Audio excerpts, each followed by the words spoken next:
Hunyats and Hebels. You know what else it's time for? Yeah, Leonardo DiCaprio.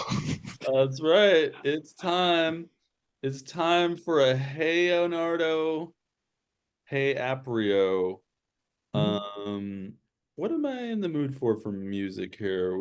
I want the African music one more time. Let's do it. Here we go. Oh yeah. Yeah, this is a game, you guys. We're playing in a game. Um, okay. Whoa. Well, that's not it. What am I looking at here? All right, here we go. Oh, I never press return. Interesting. All right. You guys can fill in the blank. Okay, so you guys arrived in Moncafa. Darius went on and on and on about the village and the lore of Parvus and everything. You guys went shopping. You went to Banturu's Emporium, and you bought a bunch of stuff. Filled up your inventory with stuff. There were cloaks and I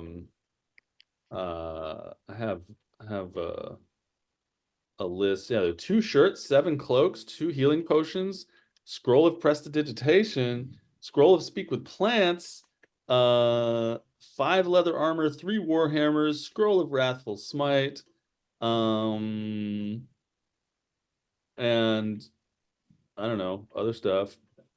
80 days worth of bug repellent at some point. You bought a lot of stuff in the store, and then you left. And then Miki came back as a hot, sexy tigress and was hell bent on stealing the cloak of Arachnid. And Her plans started to be foiled when another Tabaxi showed up and started asking her questions. But no, she was adept at lying. And then she tried to take the cloak. She got really close to taking this cloak, but couldn't pull it out of the guy's hands. People started trying to hug her, and so she teleported out the window and ran away, and then turned back to herself with her cast disguise self at will. Eldritch Invocation really showing its worth. Who knows when the speak with animals will come into play? Speaking of which, I need to remember during our Waterdeep campaign that my hedgehog has speak with bugs. She's like, it's a racial trait is speak with bugs, so I have to keep remembering to ask the DM like, are there any cockroaches around here? Do I see any ants here? And then just completely ambush him, being like, okay, so I talked to this ant. How are you, ant? The first time a player ever used speak with animals on me when I didn't expect it, I was just completely flummoxed. Like, oh yeah, sure. What were you gonna say, Com? Oh, I was just gonna say, I want to know what Santi has to say. Yeah, you got to speak with animals on your spirit steed, the giant lizard. So, yeah, you met Icy Trick, who is a was wearing a green toga-like outfit, and is a monk from the tower. Yeah, and so yeah, Miki tried to minor illusion a stack of gold, which the person's hand went through. Anyway, Sarah told the zombie Amelie to try to break the tension with Andre. And I think you guys therefore headed to Syrah's tavern and entered and were greeted by Syrah, and that's where we stopped. Did I leave any fun bits out?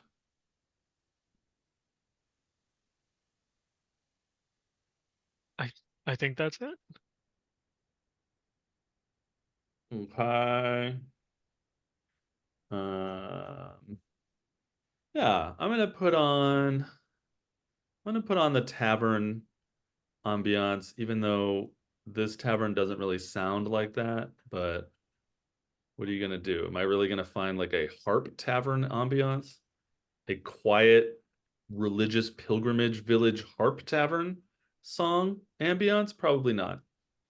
Um, all right, so your group enters Syrah's Holy Tavern and Inn. It is a quiet and somber tavern. There are many pilgrims here of various shapes and sizes. They wear sort of transparentish white cloaks with hoods up. There is a bard, a dark-skinned halfling bard playing a harp. It has sort of a somber note. There are locals who are drinking, but drinking with great restraint. There is a regal, wise-looking halfling woman behind the bar. Dark hair, dark skin, sort of chunky wooden jewelry, colorful jewelry. Um, there's also a large kind of pale-skinned halfling that almost looks like a bouncer if this weren't a pacifist country that's kind of watching things. And there is an irascible, cantankerous looking elderly halfling woman who seems to be two sheets to the wind, three sheets to the wind, whatever the phrase is, and 15 sheets to the wind, and she's kind of cackling and drinking something. She's the only person in the bar who's being loud. Um, and yeah, as you enter, there's a little bit of silence as some of the people look over to you. It's kind of a silent place to begin with, and the the lady behind the bar says, "Welcome, welcome to Syrah's Holy Tavern and Inn. And what are you up to?"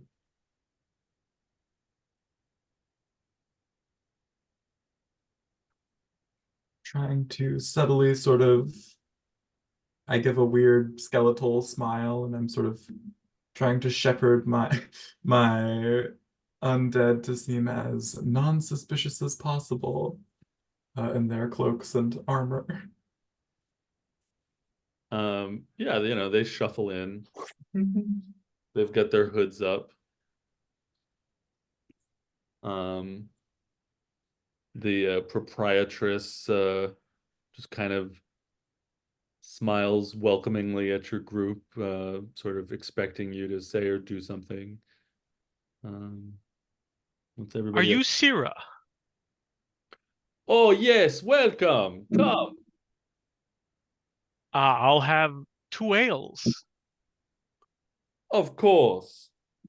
And she beckons to the back, and another halfling starts putting together 2 ales. You wouldn't have to know if there are any druids in the area, would you? Druids! Most people here are clerics. If they are anything magical. Druids. Hmm. Uh, I don't I don't think there are any right near here. I have heard of druids. I have heard of druids in near Sut Swamp. Yes, the village of Mgbapu that is on the east coast of the country. It is near the Sut Swamp. I hear that there are druids outside of that town, but with all of the holy magic here and the fey magic in the forest, there is uh, enough competing types of magic in the area. Ho ho ho ho.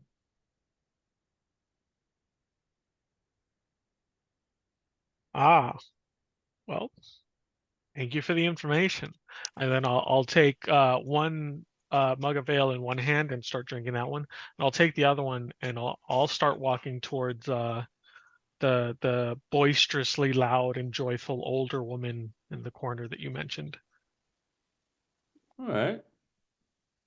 You head over there. Celeste, what are you up to? I have questions about the nature of this place. That can wait until Andre's business is finished, however. It is not urgent. Okay, Miki, what are you up to? Miki is just kind of curiously looking around. She's interested in what the bouncer actually does whenever he needs to actually kick someone out. But I guess she'll kind of wait to approach him. It's a female. Oh, approach her, sorry. Okay. All right. So you're just kind of examining this large, sort of puffy, kind of white-skinned halfling, almost medium rather than small, pretty big for a halfling, just sort of eyeing everyone and standing in the corner. She looks like a good hugger.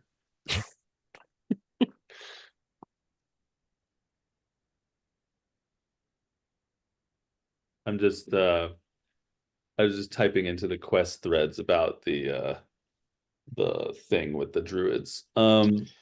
So Andre heads over to talk to the drunk older woman, and she is grinning. She's got leathery skin. She's clearly drinking hard liquor, not ale. And when she sees you walk over, she says, "Ah, I haven't seen a half orc in years. Look at you, little I'm, boy." I'm a full orc. Oh, ho, ho. Well, that'll show you what I see and know. I will show you not a double orc.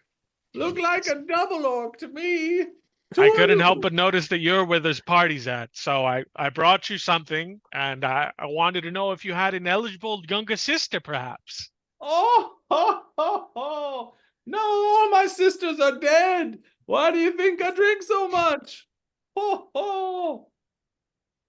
'Tis a shame. I can see that you have quite the bloodline. That's right. Love to drink. Ooh. And you see some of the quiet pilgrims like look over at her and kind of narrow their eyes. People are annoyed with how loud and abrasive she's being. What do you need, handsome?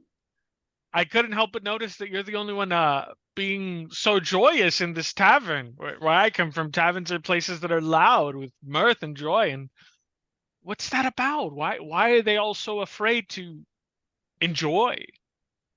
One of the pilgrims goes shh at you, since you're not the drunken woman, since you might actually obey. The shushu. She says, "Oh, they think if they're quiet that their God will love them. Ho, ho, ho, ho, ho. Gods love joy, don't they?" Of course they do. If a god doesn't want you to be happy, then what's the point in him? That's right. She gets up and pushes you. I get back up and I push her back, I guess, but lightly. I don't want her to fall. And she like squishes back into her chair.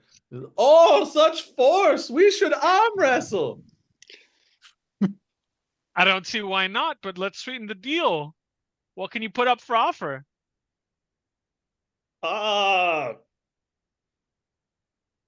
The last drop of this cup. All right, and I'll offer you whatever's left of my mug. Okay, young man. Here we go. Yahoo! Do you need a roll for me? Arm wrestling an old woman. Are you trying to win? Yes. Yes. Okay. Absolutely. I'm gonna give her a roll with a -2, and you've got a +0. Let's Yeah, see, I can't wait to athletics. lose this. Yeah, so you've got a +0 and she's got a -2. So she starts huffing and puffing, going, um, and she gets an 8. All right. Hey, I win. What what does it look like when you defeat her? I think it looks like for a bit she's kind of getting the better of me, and then I just slam her arm across the table. Oh, so rough with your ladies. Ho, ho, ho, ho. It's a habit from my orcish bloodline. You can have my drink anyway. Let's get this one drunk. And again, a couple pilgrims are like, I will drink the rest of her mug. one of the locals gives you a dirty look. And she says, "My name's Mirelda. Nice to meet you. What's yours?" Andre. Andre. And she takes out a little notebook and writes your name in it. And she says, "Now I've got you for my fairy curse. Ho, ho, ho, ho. Got your true name." I guess them's the breaks in Pavus. You're gonna be cursed now. Ha ha ha. What's Unless you another give me curse a gonna big do? kiss. What? Give us a kiss.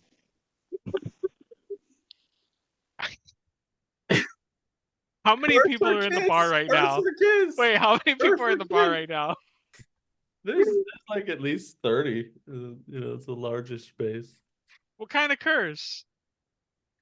Your hair will fall out and your arms will wither and All you'll right, I'll get go on for the kiss.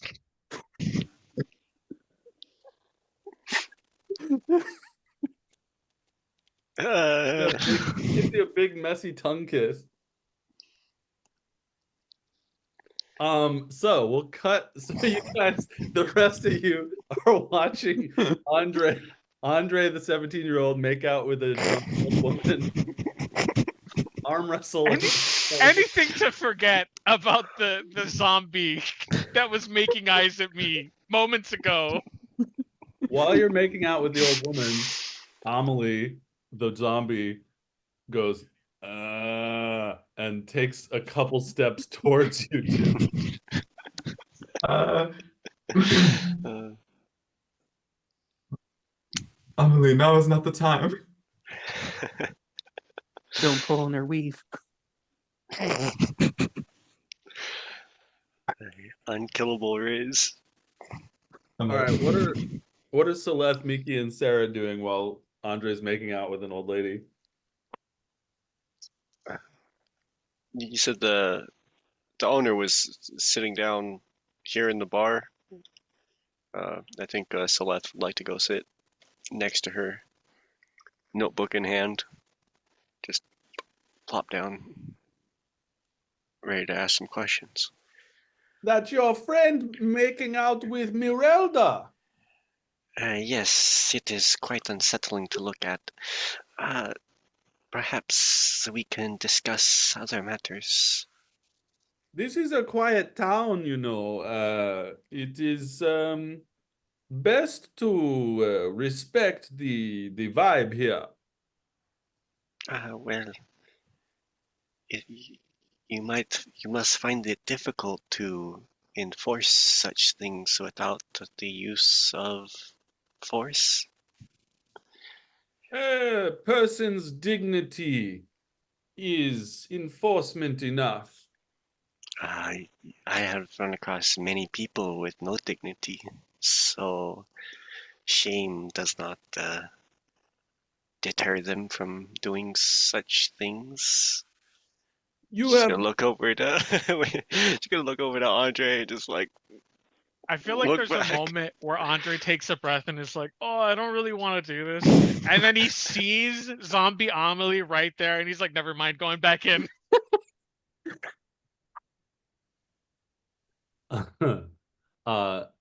She says to you, Celeste, clearly you have not heard of the way of the motionless bird.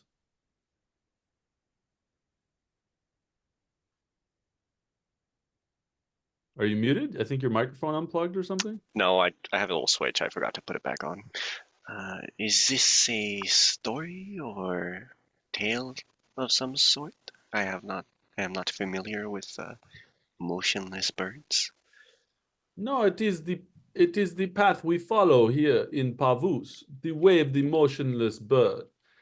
Fetlan is a turkey, and people believe in self-sacrifice and Fetlan, but we take it a step further. When the wolf is tearing through the flock of birds, the ones that flap the hardest draw its attention the most. The bird that survives is the motionless bird. We follow the way of the motionless bird. We do not seek to control Mirelda or force her to do anything. She will either see the error of her ways, or she will not. But time comes for us all, yes? Time Indeed. will always lay Mirelda low. Well, Jesus. self-sacrifice is a noble virtue. It is a prime motive in my beliefs. However, motionless bird is an easy target. Uh, I do not believe this is an effective way to deter the wolf, as it is, you say? Violence is evil. I would rather die than engage in evil. I do. Violence can be quite a good thing. It is how you. She looks at the marks on your skin and she says, I see you too are a follower of Fetlan. You will find friends in the monks among the tower if you choose to pilgrim there. Well, I believe we have business there, but I am not on a holy pilgrimage. It is not my interest to be of a pacifist sort. It is rather foolish to me. Are you having a drink? No. I had a drink the other night. That is enough for me. Temperance is quite quite the virtue as well where I am from. Very good. Well, ask me your questions. And as she says that to you, we're going to cut over to Miki and Sarah. What are you guys up to? I'm hyping up Amelie. I'm like brushing her hair. I'm like, there's like a weird, like motherly vibe that Sarah is giving off. It's like, okay, you've got this. After he's done having that conversation, you're gonna go over there. You're gonna be confident. You're gonna look great. Just tending to her undead. Some hair falls out while you're brushing it. We got that. I'll keep that. Fix that later. Mhm, mhm. I will minor illusion like a nice floral scent for Amelie too. Nothing mending can't fix. I cast a little mold earth and like dirt falls out of her mouth. So you command her to do what?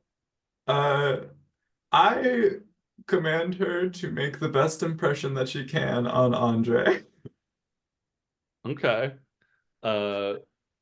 Miki, are you just participating in that? Or are you doing Yeah, I'm helping.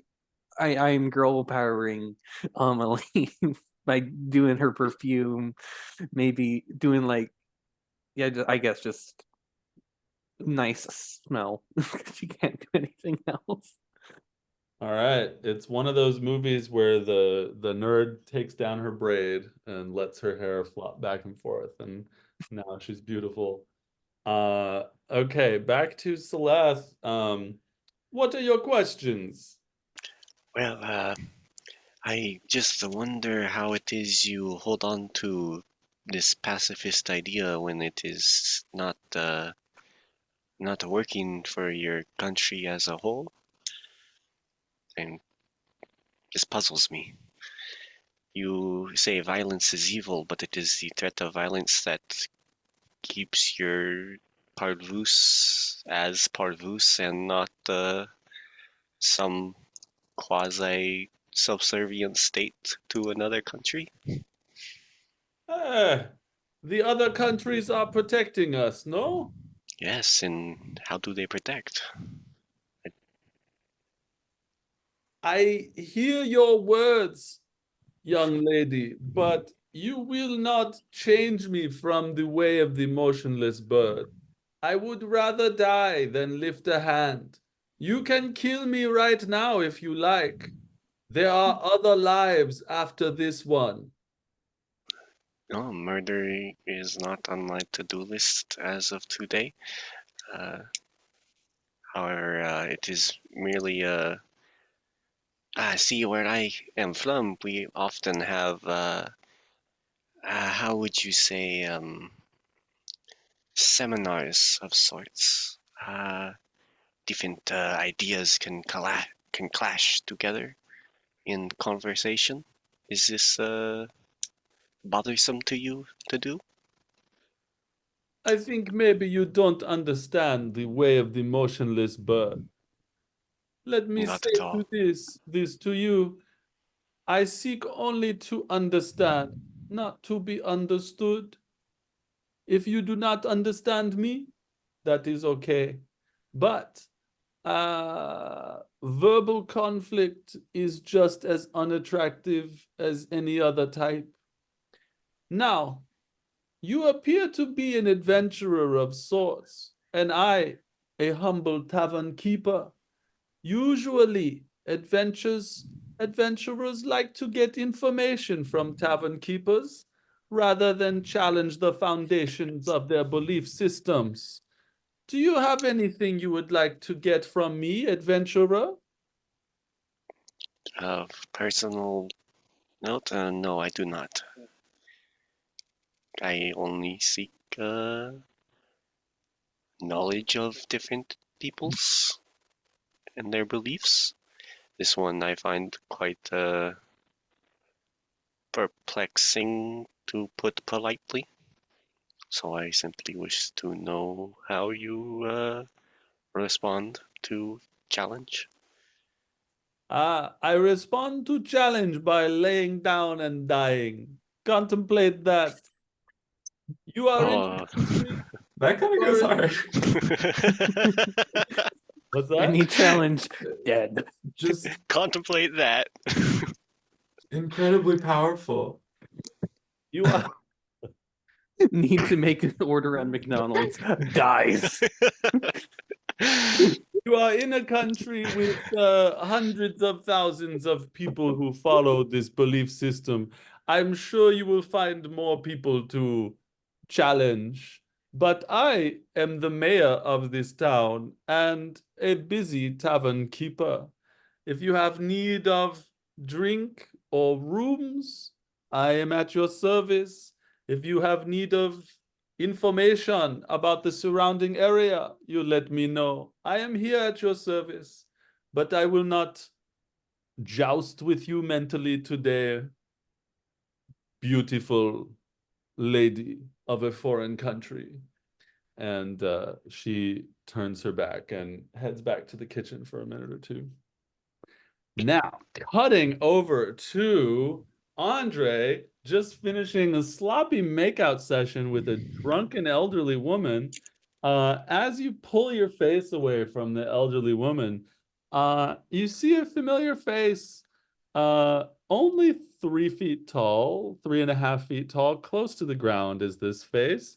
Also very dead, somewhat frozen in a rictus of sorts, but with very pretty brushed hair and an alluring vanilla scent drifting off of her. as you pull back from the sloppy drunken kiss, the little Amelie stands within your vision, and she just goes, "Ugh," but she tries to stand in a way that is alluring. Have you ever had the moment where you're just like relaxing and you like feel something brush against your foot and you're sure in that moment that it's like a rat or a cockroach or something absolutely terrifying to realize is in your safe space? I think it's that. Just hey, Amelie, I'm gonna go to the restroom real quick. And I just straight go outside the tavern. And Merelda yells after you, "Give me more of that sweet sugar!" I think Andre's gonna like go outside the tavern. What time is it? Is the sun still out?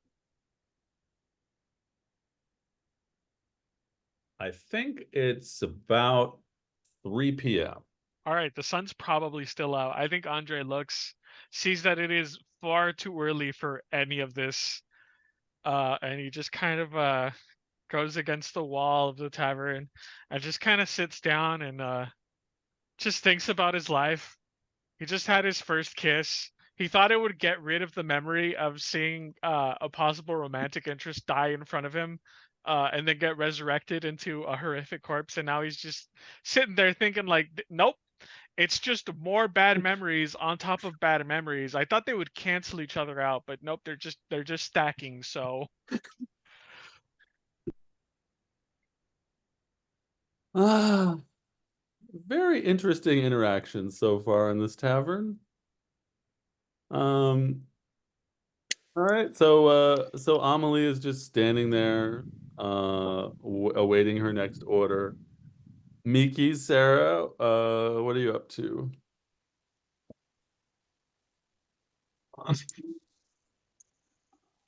This It's a roll going on.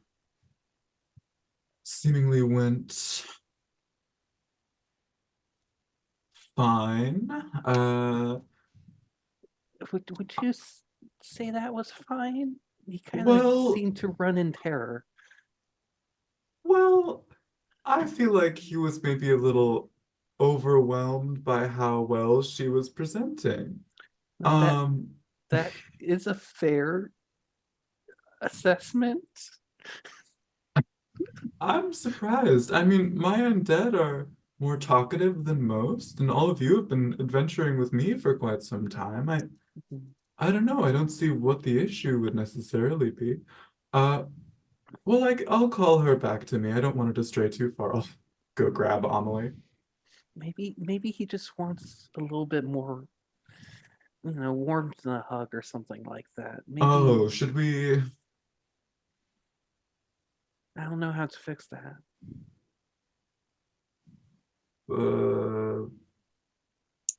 I only have fire magic. Yeah. I mean, we can use fire to warm her up, but that We may could- cause her to Okay, burn next up. time we're around a fire, Amelie will approach. That'll work.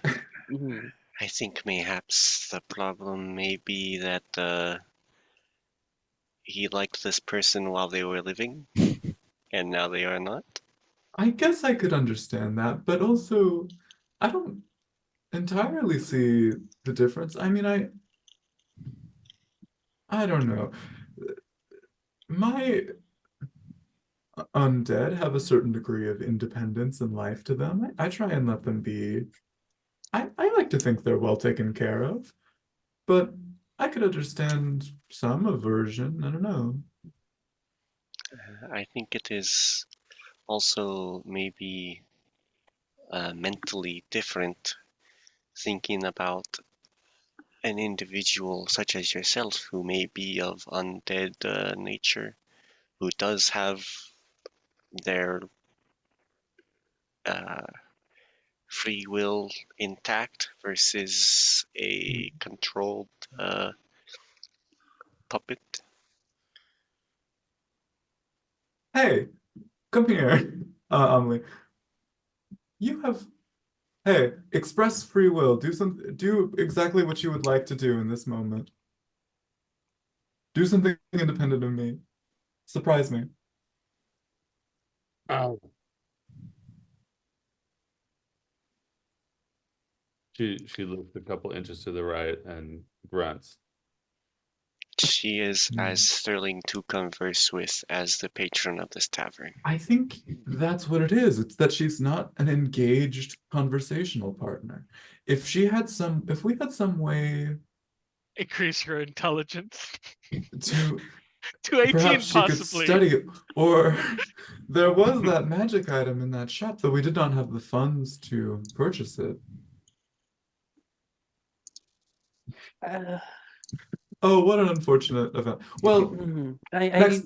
I would offer my services, but they may already be on a little bit of a high alert in that aspect. Why would this be? No reason. It's definitely not because some sort of plan went awry, and I just managed to get out barely, and don't have my magical capabilities quite recharged quite yet. Oh. Okay, so what did happen? You know that tigress woman that walked by you guys? Oh, she was beautiful. Yes, it's hard to forget. Yeah, that was me. I Oh. tried. I saw the cloak on the list, and you know how I am sometimes. I asked Andre about it, and he gave me the green light, and I don't think he should have gave the green light in the moment. You ask a teenager if it is wise to do a reckless activity? You know, in hindsight, that is a very fair thought process that I did not consider. I am full of wisdom waiting to be tapped into. Just simply ask. Yeah, next time I have one of my impulses, I'll ask one of you two instead, I guess.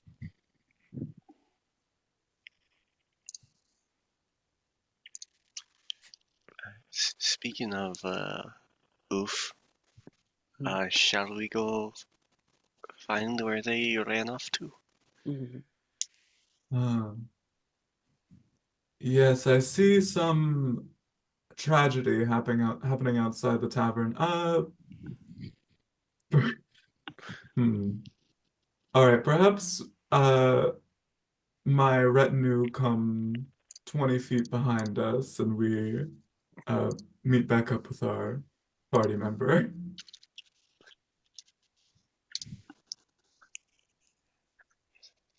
So you guys go outside looking for Andre?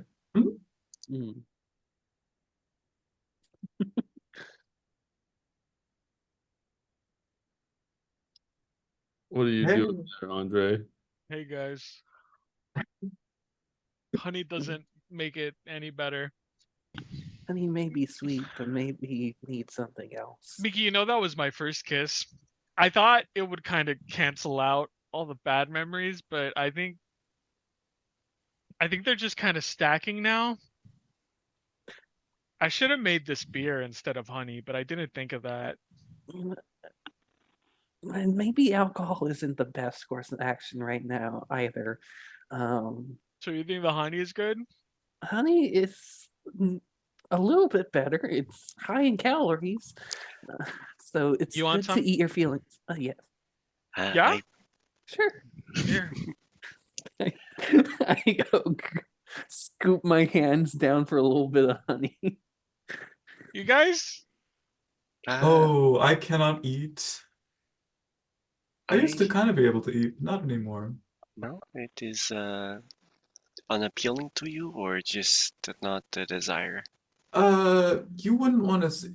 It's more of a loss of function Uh, to do so. Um, yeah, I mean, well, I'm a sentient casting of an arcane ward, uh, that has animated myself.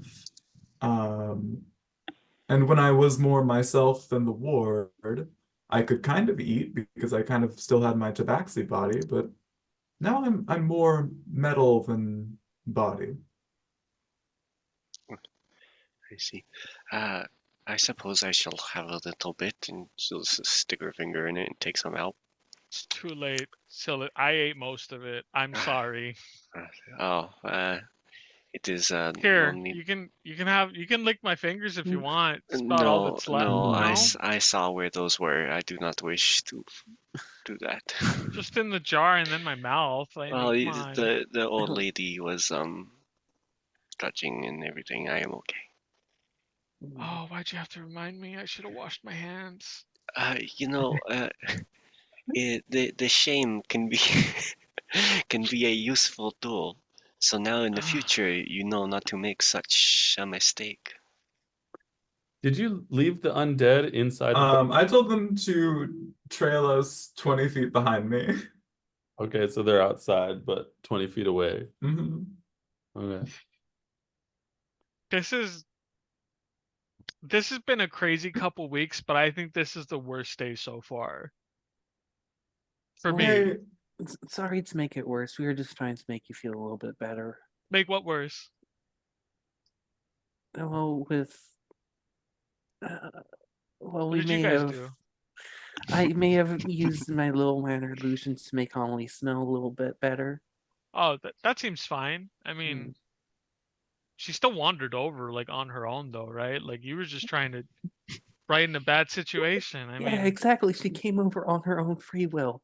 yeah, see, so it's I like to think so. Yes, I mean, they're all very independent in their own ways. yeah, I mean, you're independent, so they're probably like at least as independent as you. It's just, they don't talk and They sometimes talk, hey, look, Andre, I'm gonna be honest. I didn't know you were a teenager until a few minutes ago when Celeste said that. I sort of didn't clock that. I Uh, know I'm full orc, so it's hard to tell age with orcs. I You do know what they feel, say, mm, orc don't cork, so something like that, right? This is the Listen, I'm Orcs same. from a don't. dwarven country, so I'm not well versed. Hey, I hear you. I don't remember a lot of being a tabaxi. It's a lot of new information for me, honestly. Hey, I'm sorry for being trying to help Amelie out. My brain's go like I'm trying to look out for my kind of undead, Yeah, and I I kind of mean, yeah, I mean, I haven't seen that many undead except for you. It makes sense. yeah, I just want you to feel supported as a member of the group. Yeah, no, there's Uh, nothing wrong with it, I guess. It's just, it's a lot. It's been a long day. I'm yeah, for trying my best sure. to handle it, but yeah, that was probably the first girl that I saw make eyes at me like that, and then she died. And now she's walking around with us still making eyes at me like that. It's much. Were you hoping to have long conversations as you make moonlit night walks on the beach or something like that, hopefully?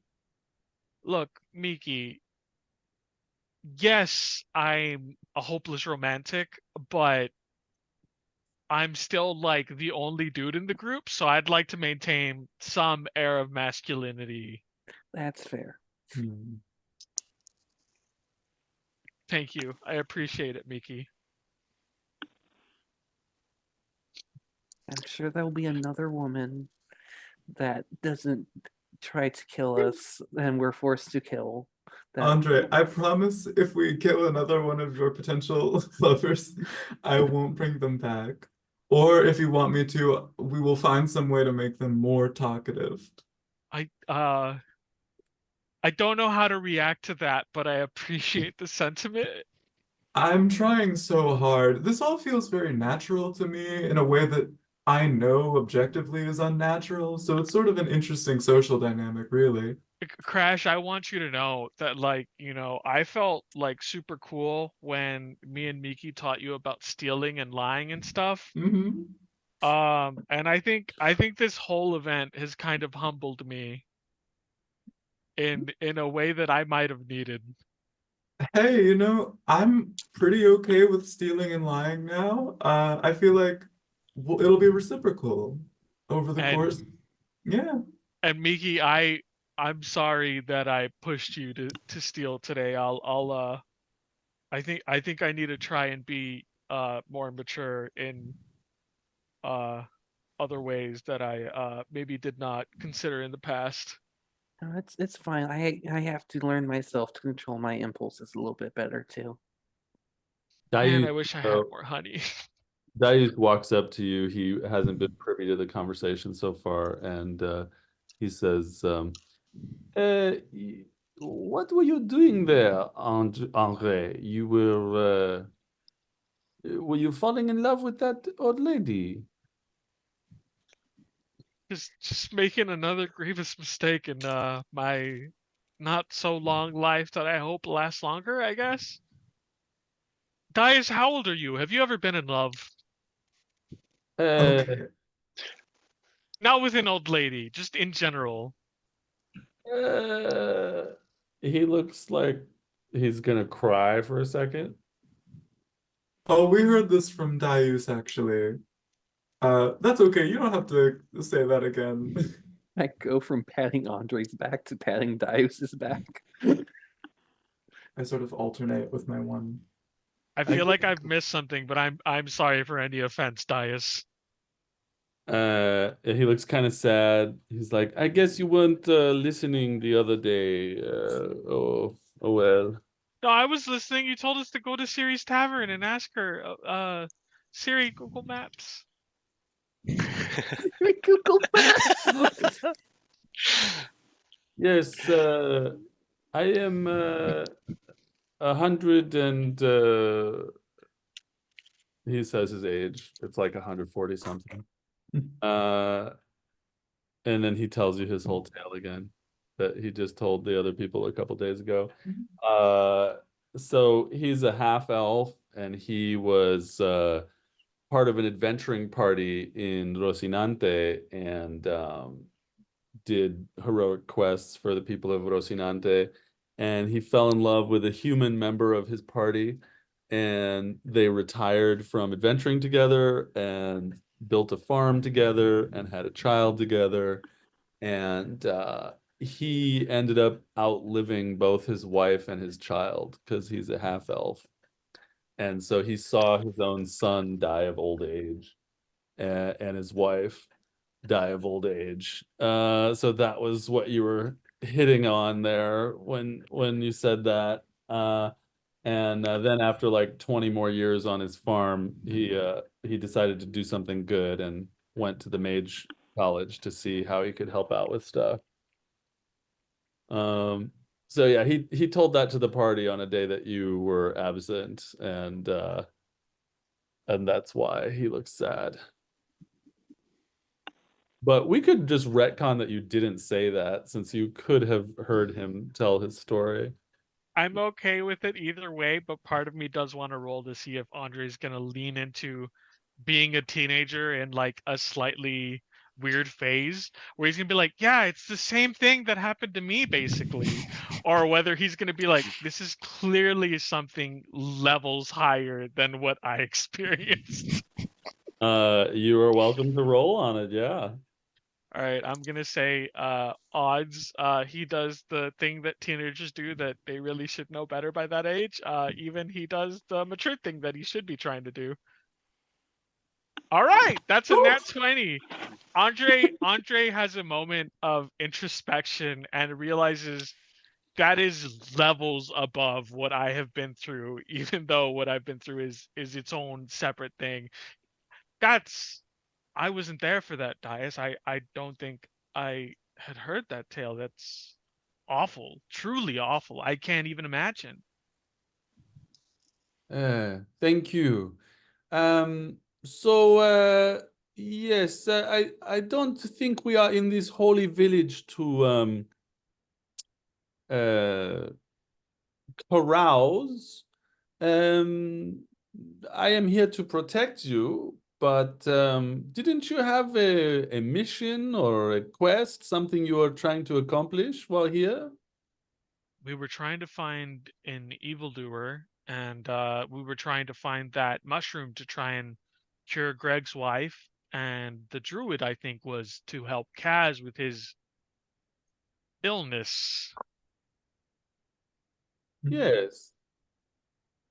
Okay. Well, I understand your emotions are at a swinging to a strong place, but maybe we can accomplish these goals. I want to help you all, do this thing that you are doing. I put my my hand on Dias's shoulder, and I say, "You know what? Thank you so much. I think we needed that truly mature and sensible take. I think we'll do just that.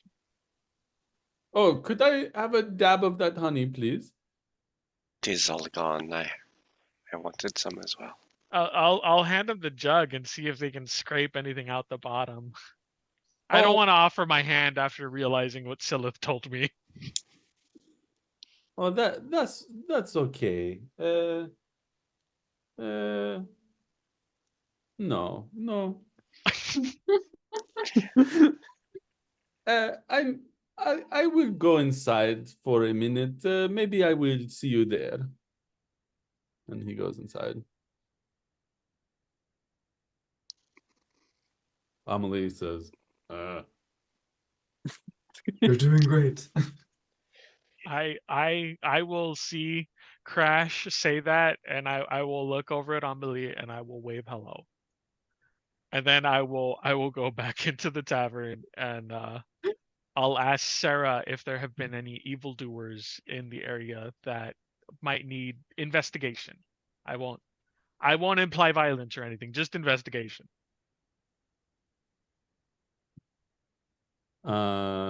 Okay. Sira is still looks a little grumpy about the conversation with Celeste. Um, and so she's like not as happy and open faced as she was when you first saw her. But you ask her that, and she says, "Ah, this sounds like a question from an adventurer. This makes more sense. By the way, why were you kissing Mirelda?" And as you walk back into the tavern, Mirelda has a fresh drink and she's guzzling it, and she's like she's like uh um she's like, "There's my sugar baby right there." Andre will take a moment, reflect on all he's been through in the past 10 minutes, wave hi to Merelda, look back at Syrah, and say, you know, sometimes we do things in the hopes that we will forget other things that have happened, and usually it doesn't work out. Ah, wisdom from the young. Very good. You should share some with your friend there, the pretty woman there. Well, Uh, it was a lesson hard learned and recently learned, so well, to answer your question about bad people, we have not seen any here, but I don't know if you've heard about the rumors rumors? uh, about murders at the Tower of Contemplation.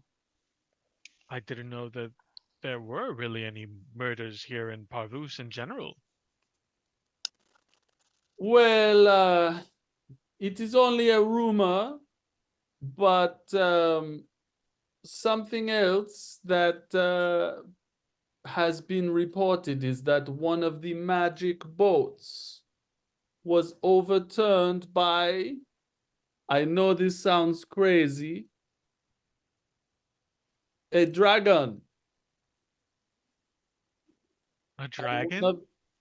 Yes, I have never seen one myself, but that one of the magic boats was overturned by a dragon, and one of the 100 holy ones was killed. Which sea was it? Was it to the east or the west? Oh, you are surely a naive young man. Yes, you don't know our country. No, first time here. This is the holy village of Monkafa. One of the reasons it is so holy is because it is the only place that you can go to the Tower of Contemplation from. The Lake Kaffa, it is surrounded by mist and fog that is impenetrable. But hundreds of years ago, when the Tower of Contemplation sprung forth from the ground like a crystal flower, the magic boats were placed here as well. They go back and forth from our village to the tower, and that is why all of the pilgrims come here to take the magic boats. The So rumor is, so this was something that happened nearby. yes, one of the magic boats supposedly was attacked by a dragon. But Well, which direction would I go to find where these magic boats usually are? oh, they are on the north edge of town, on the shores of Lake Kaffa. Um, the survivors of the boat, however, are, I believe, on the Isle of Kaffa, so no way to confirm the rumor, but what a rumor. Thank you for your time. Anything else that might merit investigation by a group of adventurers? Let me think.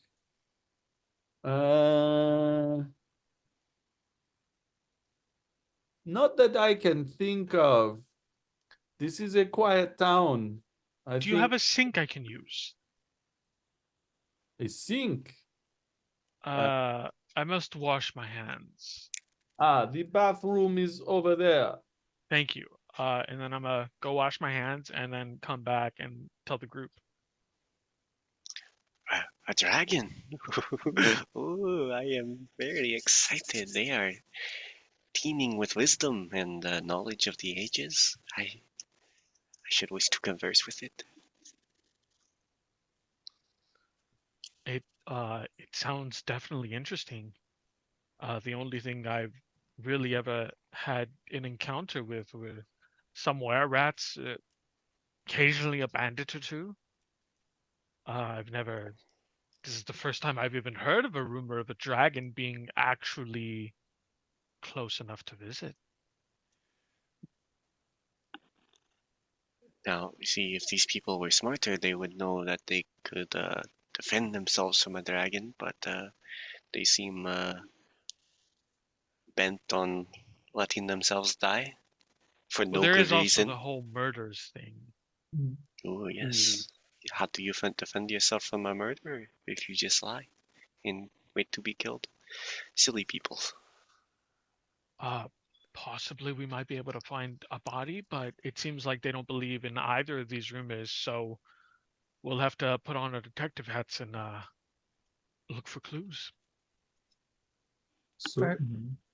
If I remember right, Sarah's whispering fragment said something about there being an evil person in that tower, so maybe that evil person is what's behind all this.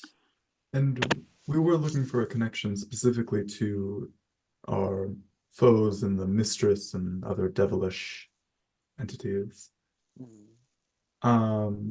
We could also, I believe, ask the stone, once again, the gargoyle stone, if it has any more information about this. That you had asked today, had you not? Was that today? It was today. Never mind, I didn't say that. I have only been traveling with you for the second day now, Mm, so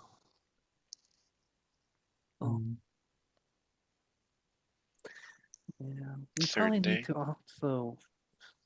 We may need to figure out some way to get in contact with the people of Elenia Toth. It seems like a lot of time has passed personally for us, and I'm worried about what may have transpired while we are away, if it truly has been at least a month. I Well, do have, Sarah yes, used to do that sending thing, right? I can in fact still do that sending thing, so Mm, give it a day and I could send some stuff out. mm. Admittedly, kind of crazy that I forgot to do that for the 3 or 4 days we've been here, but that's It, okay. it's been a very eventful couple days. Yes. Oh yes, I was mistaken. It's been almost a week I have been with you. Yes. No. Very confusing. Well, do we have a destination then? The north edge of town. Santi, lead the way. Where are you guys going? The north edge of town.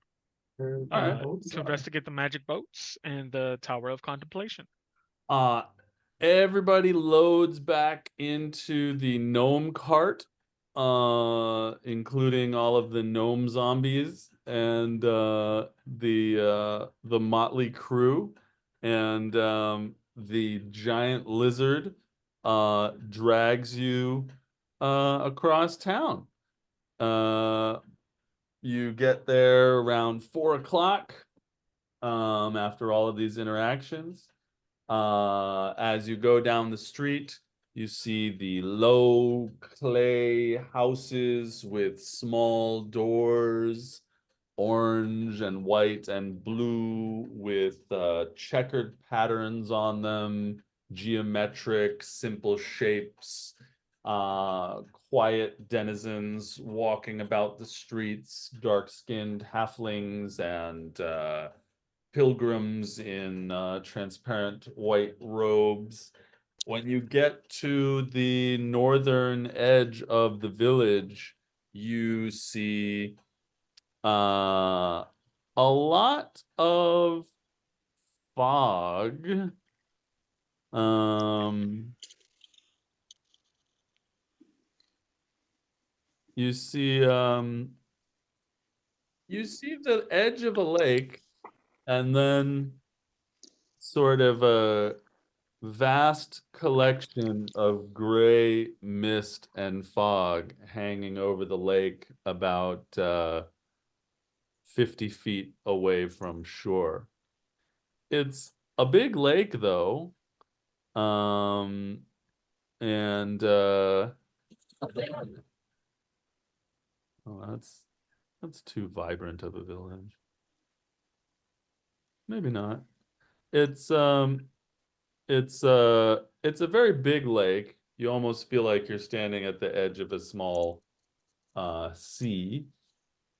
Um, and you see two wooden docks, each of which has people waiting.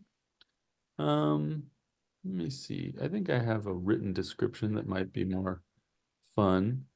Uh, Where's my magic boats?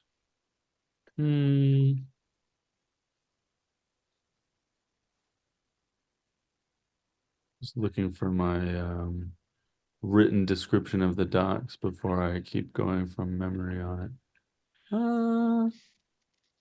Where are you, little doc description? Huh. One more second.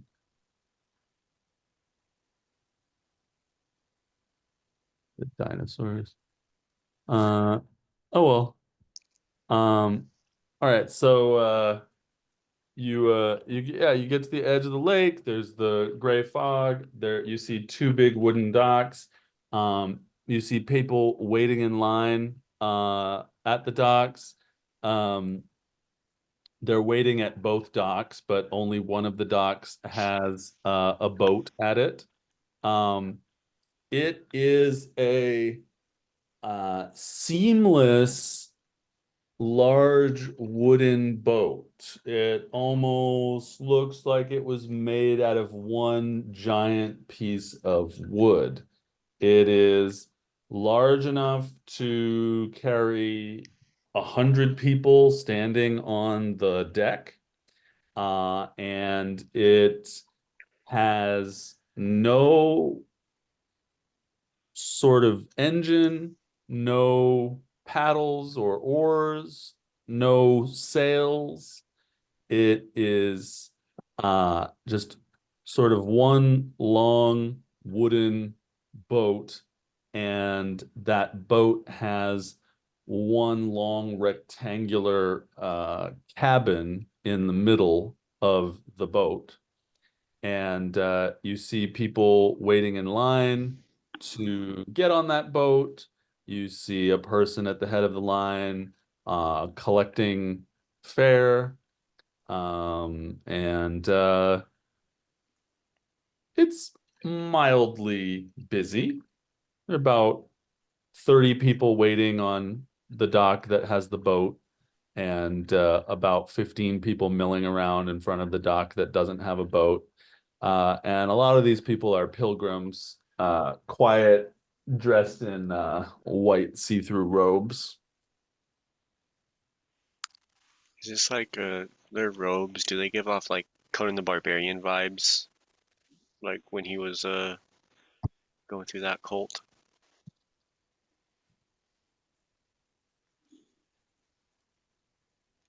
I don't know. I don't have a frame of reference for that. Did the did they have like Yeah, white and they had like white robes. At least I know in one scene. they have like white and black pieces that go around the Oh, face? no, kinda. Yeah. Um, yeah, these are more like sort of like these robes are not going to these robes are not going to keep you warm at all. They're more decorative in nature. They're more symbolic in nature. Um, they are yeah, see-through white robes and see-through white hoods and quiet people with bowed heads, barely talking to each other. I'm gonna like get close to Miki and whisper in her ear and be like, Miki, this is already such a strange day. I really did not imagine that this would be the first time I'd be able to see like bodies. But you know, their fabric is very see-through and there's a lot of water because of the boats. So this is I don't know. I need to talk to someone. It's And fine. Miki, I think you're me and you are probably like thick as thieves at this point, you know. That's fair. Miki, I never asked, how old are you? 93. Okay, so I think you're closest in age to me because Sarah's dead, Amelie's dead, and Silith is, I don't know how snake years work. Is that, I mean, Yonti years. You did say Yonti. I am 20. I don't know if you're actually saying this loud, so. Your hearing's really good. I thought I was Nope, whispering. nope, nope. What are you No, guys no, no. talking about? Didn't hear. Nope, didn't say that. I didn't hear your Sarah- conversation. Sarah never hears us when I'm whispering. Honestly, I'm more impressed than, you know, bothered by the eavesdropping. I did not mean to drop any eaves. Continue. I guess we're just gonna pay the fare and go on, and I'll probably take a nap on the boat right over so that I'm not confronted with visions that I don't think I'm ready for. Are you worried about seeing something you probably shouldn't have on a little pontoon-like boat? Yeah. Wait, but I should keep an eye out for the dragon. I'll just keep an eye on the sea. Yeah, you can just look out on the water. Miki, make sure that I don't bump into anyone, okay? Because I'll, I'm not gonna face anyone else. I'm just gonna be back to the crowd. well, I kind of have my own plan on what I want to do, but I'll make sure there's no trouble. Thank you, Miki. You're a friend. Mm.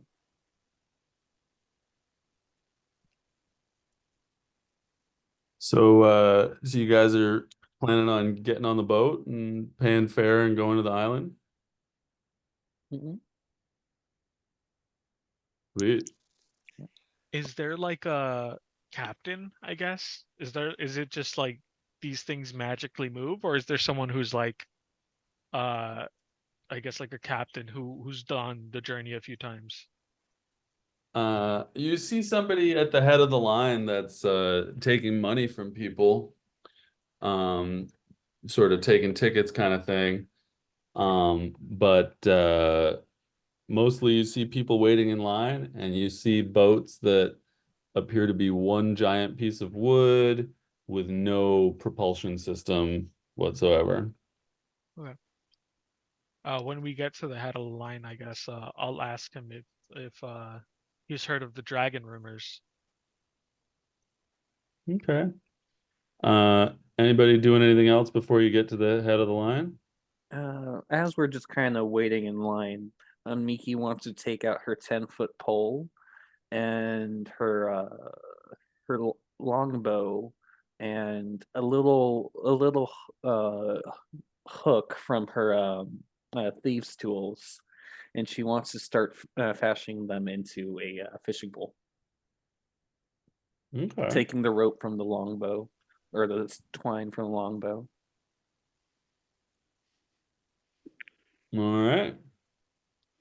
Um, I'm gonna have us take a 5 minute break, y'all. Uh, so was it a 7 minute break? So I'll see everybody back at 45 past the hour. All right. Sounds good. His wild years. When Andre said that, I started thinking like, would Celeste have had hers? I don't know. Hmm. Maybe. And I'm thinking back on her life. I'm like, I don't know. It's a good question. I have my speaker off, so if you said anything I should hear, let me know. We were just discussing on which characters have actually had their first kiss. Andre. Andre, yep. On screen. We were Apparently there for not that one. Miki. Maybe or maybe not Celeste. I haven't thought about it that much. It's a good question. So yeah, you guys are waiting in line. You see at the head of the line, taking tickets and stuff, the first tabaxi that you've seen, uh, who wasn't going in and out of a shop. And this is an old, mangy looking tabaxi, pieces of fur missing, looks maybe blind in one eye, and that is the person that is collecting fare from the pilgrims waiting in line. Is anybody doing anything else before you get to him?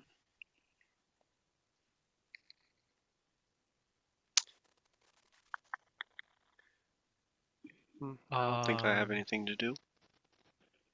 Yeah, I don't think I have any useful spells. I don't think that I can cast right now. Oh, I should probably think about that. Oh, maybe find somewhere to leave the cart. You know, Like, I always want to be in a campaign where I get to use water breathing or water walking or something, and then I feel like this is the one chance I've ever gotten in like 5 years of playing, and I don't have water breathing or water walking.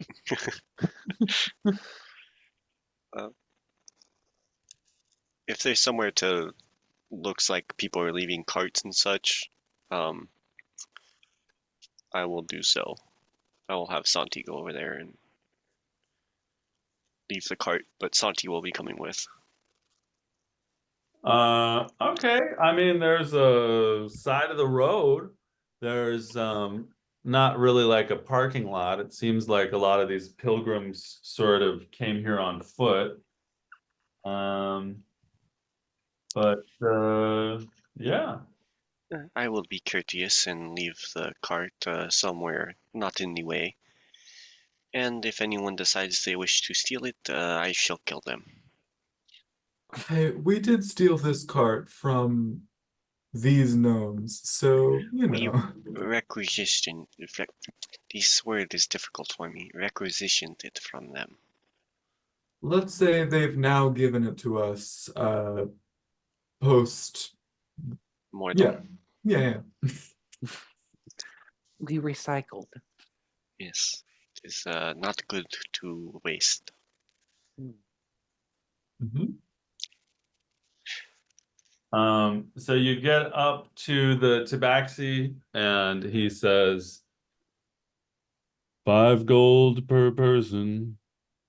Okay, we'll pay that. But also, did you see the dragon or hear any rumors about the dragon?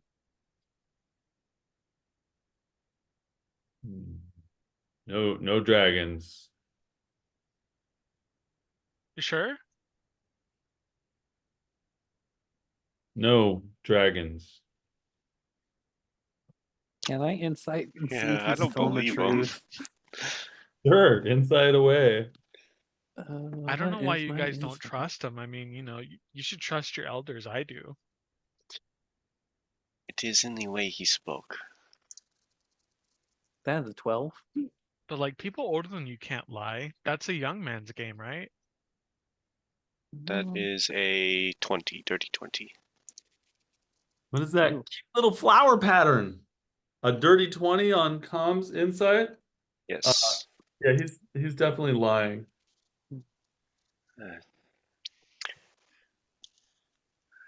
Well, who's the next shortest one? Because I don't want to have to I can't lean over and whisper to Andre when he's so much taller. Same with Miki. So I guess Sarah. I'm 4 foot. Yeah, I'm Oh, shorter. okay. You're shorter than me. So I believe he is. How would they say in Andre's country? Speaking bullshit. Oh. Mm. Speaking the shit of a bull.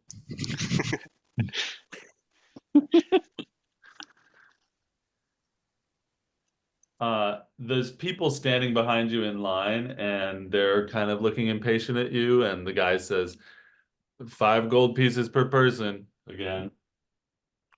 All right, I'll start getting the gold ready. How much is it? 20, I think. Unless Sarah wants we to bring got her gnomes. we got our party of 5 with Darius Plus dice plus plus 5 gnomes. Okay, 25. Wait, so that's 5 already gnomes? that's Okay, so already 10 50 people gold.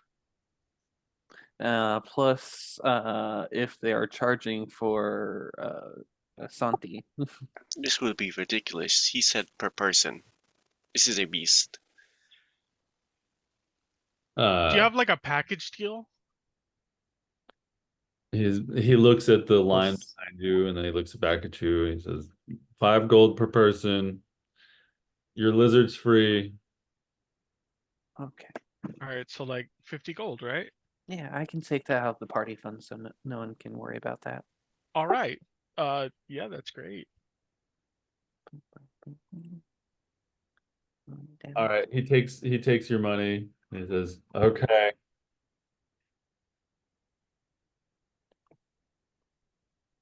And I'll he look at it as we pass. And look at him like, your lies are not very convincing.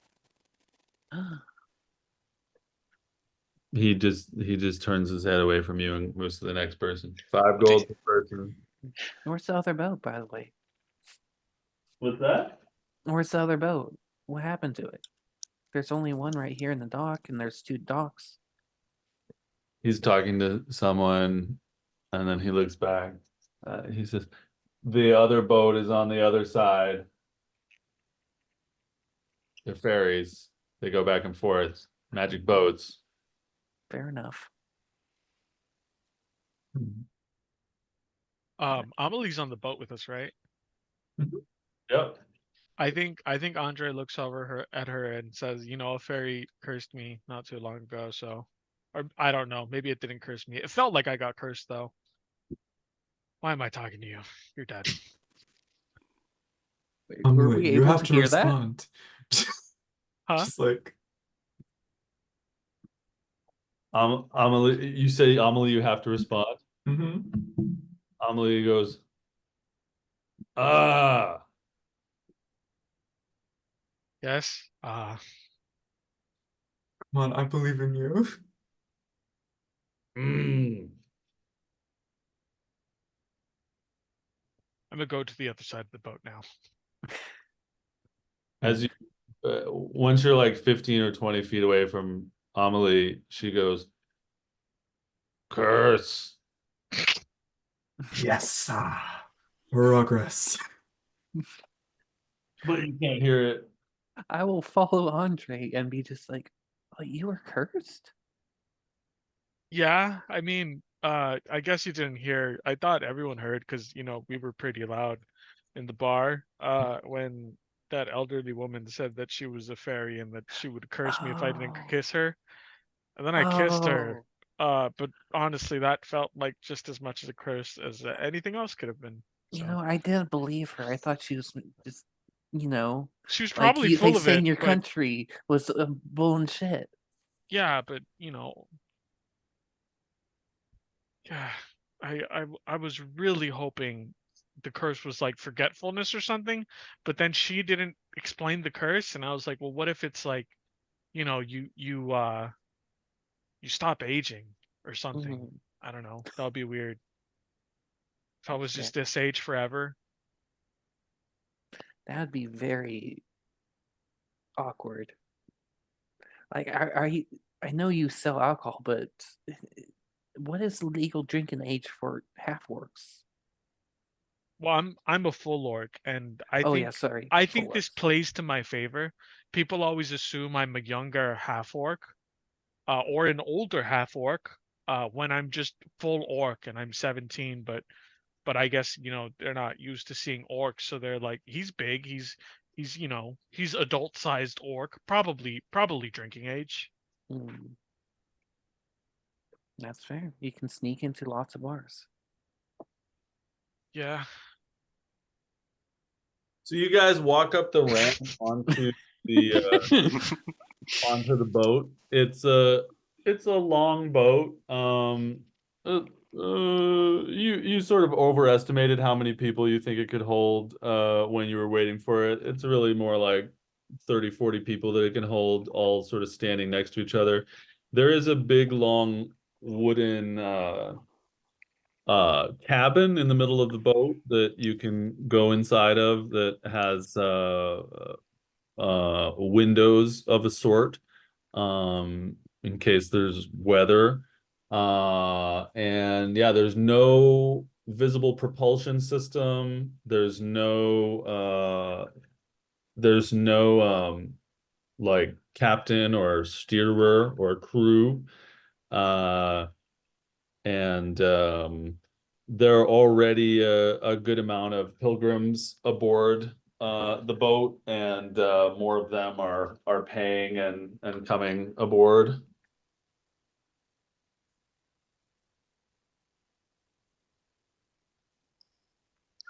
Uh, if you say there's a lot of pilgrims coming, does there anybody who doesn't look like super devoted? Like maybe there's like testing the waters with this. Want to go see what it's all about? Um, you can roll perception or insight if you like. Okie dokie. What? They're both the same.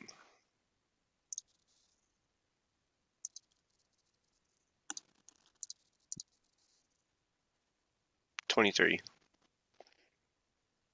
Does anybody look like they're less devoted. It's hard to tell people's religious devotion just by looking at their face. You do see a little kobold who seems jollier than the others. He's got a little lute with him. You also see where did that go? Yeah, you also see a human with very dark skin who he's not wearing his hood. So maybe that's a reason to think that he's less devoted. He's thrown back his hood on his cloak. You see a black man with a shaved head. Um, maybe maybe his ears might be some part elven. Uh, and you see a grandmotherly type who looks a little grumpy, and she's got brown hair and brown eyes. And those are the only people that sort of differ from the norm of sort of having their head down and thinking about their stuff. Just say blue kobold. Why do you ask? Backstory reasons. It is a red kobold. Gotcha. Haha. Kobold you ask about is a blue-white hybrid. Ah, okay. It is not the familiar kobold, so I will approach the kobold. Okay. Yeah, you go up to him and he looks at you. Little red kobold. Hello. Good evening. Why is it that brings you on this voyage? Why, it is a pilgrimage for Fetlan, of course. Have you been a worshipper of Feton for some time? Oh, Fetlan is wonderful. Always give of oneself. I give music. This is revelry is a good thing to give. However, the idea of self-sacrifice is the main point, is it not? Many people think many things about Fetlan, but Fetlan is about giving things away. Like the gift of music. I see. No, I find many people here just give nothing and believe this is the way to worship. Where I am from, it is the act of giving up something of yourself must have a purpose to it. You are so serious. Uh, I met a suppose. lady with pretty eyes. She talked to me about serious things. Ding, ding, ding, ding, ding, ding, ding, ding, ding, ding. Are you from Zamda, young? Oh, I do not know if you are young. Did you come from Zamda, Mr. I do. My name is Kaki. Kaki? Yes, Like the color? I do not know this color. Is it red like me? No, it is. I guess it is tan, like dirt. Tan like dirt. Tan like dirt. Chocolate brown and tan like dirt. Ding, ding, ding, ding, ding, ding, ding. I see. I feel like this conversation is not going anywhere. Farewell. What a scene. The Tower of Contemplation. No, I have not. I long to contemplate it. It is the tallest structure in the world, and I am the shortest bard in the world. You are quite short, yes.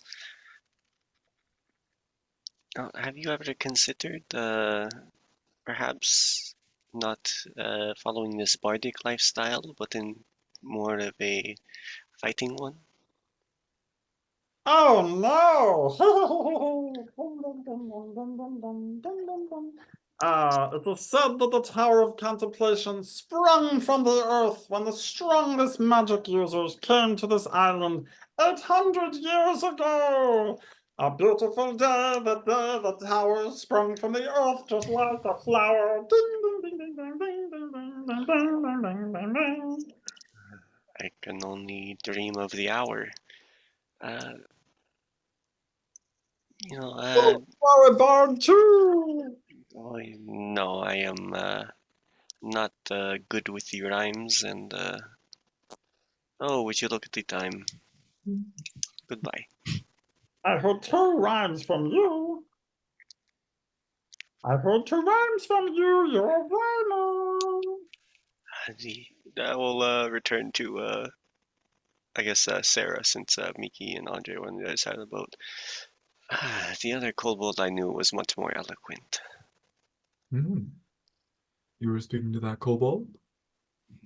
Yes, I was going to try to convince him of something, but I do not feel like he is of the sort.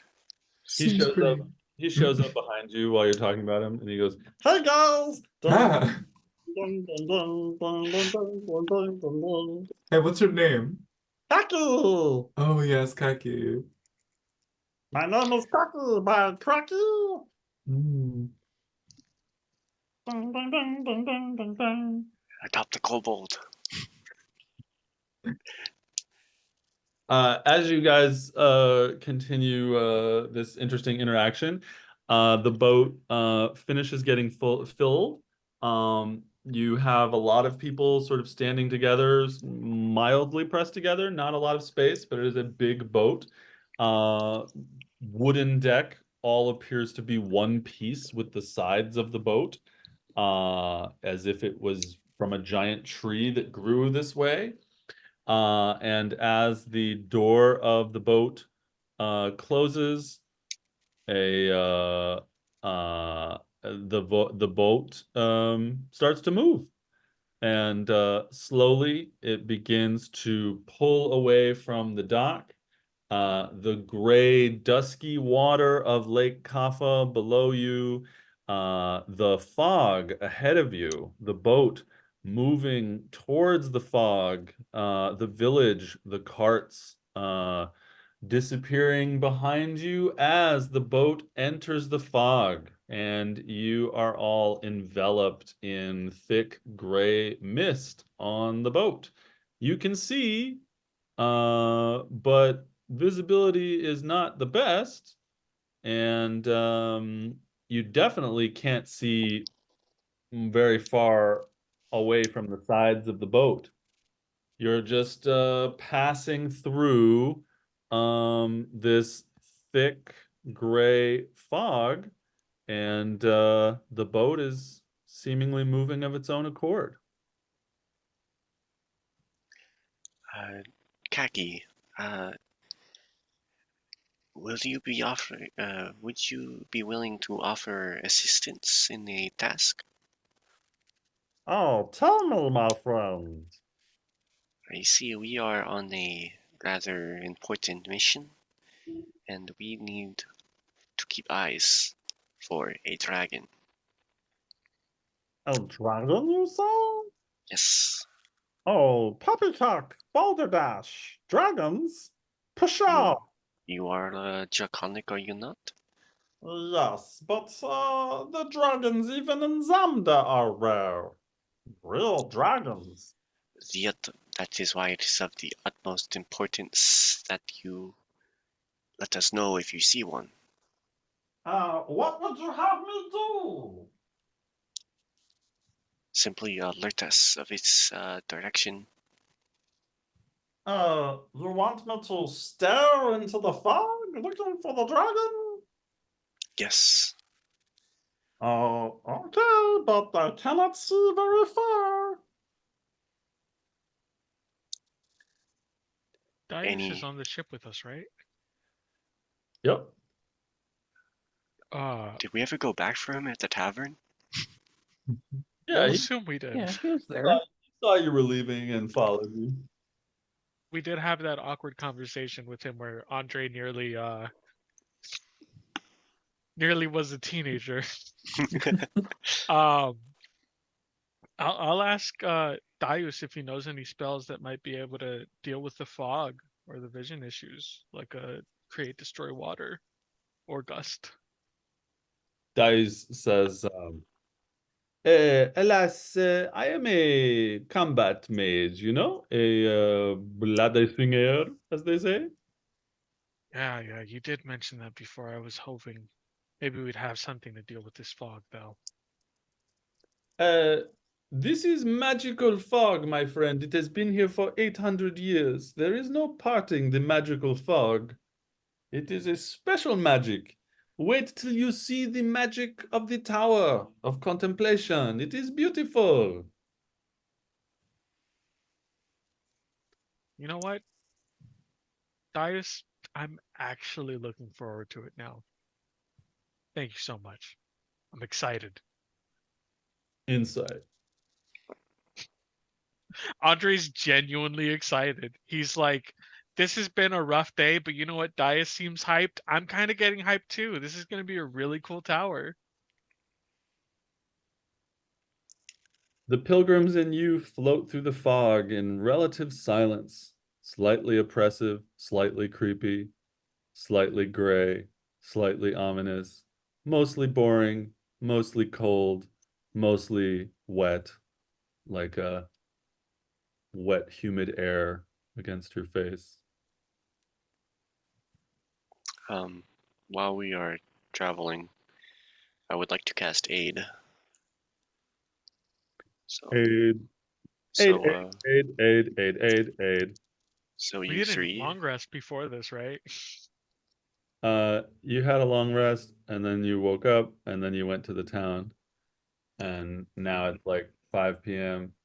and Miki has used one of her phase steps, but most of you are oh yeah, Chop. Sarah Crash used most of her third level spell slots on animating things in the morning. Can Andre, I go ahead? for some reason I have one level of 1 D&D exhaustion on you. Why did I give you that?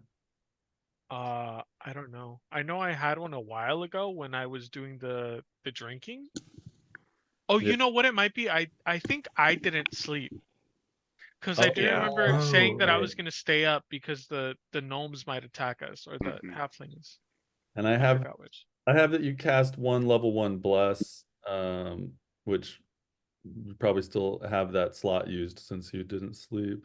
It's with the Fey touch thing, so I get a free use of it a day. Okay. And then Celeste seems to be doing fine, I think. Now at 70 hit points though. So, how many max hit points is everybody getting? 5. You're only casting on 3 people, right? Yep.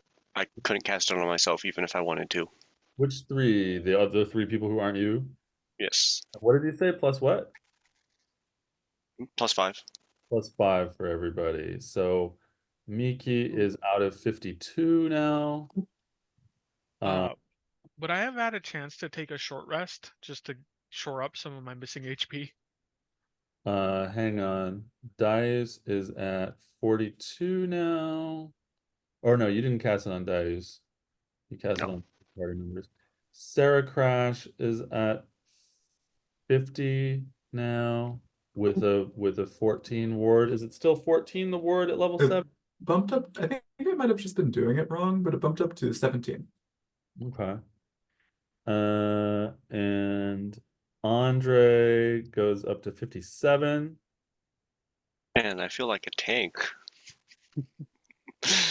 with my 80 max. And you've used one of your spells of Yep. your seven uses. So Andre wanted a short rest to get his health back. Yeah, what was your health at before? It was at 39. It went up by 5 with a 5 max HP buff. So I'm at 44 out of 57 right now. All right, you want to roll a couple hit dice, 1 or 2 hit dice, to get it up the rest of the way? Yes. Let me see what my hit dice is to see if I need more than that. Probably a D8. I forget where that is on this sheet. Is there like a thing I press here? It's a D8. Okay, then I'll go ahead and use 3. Okay.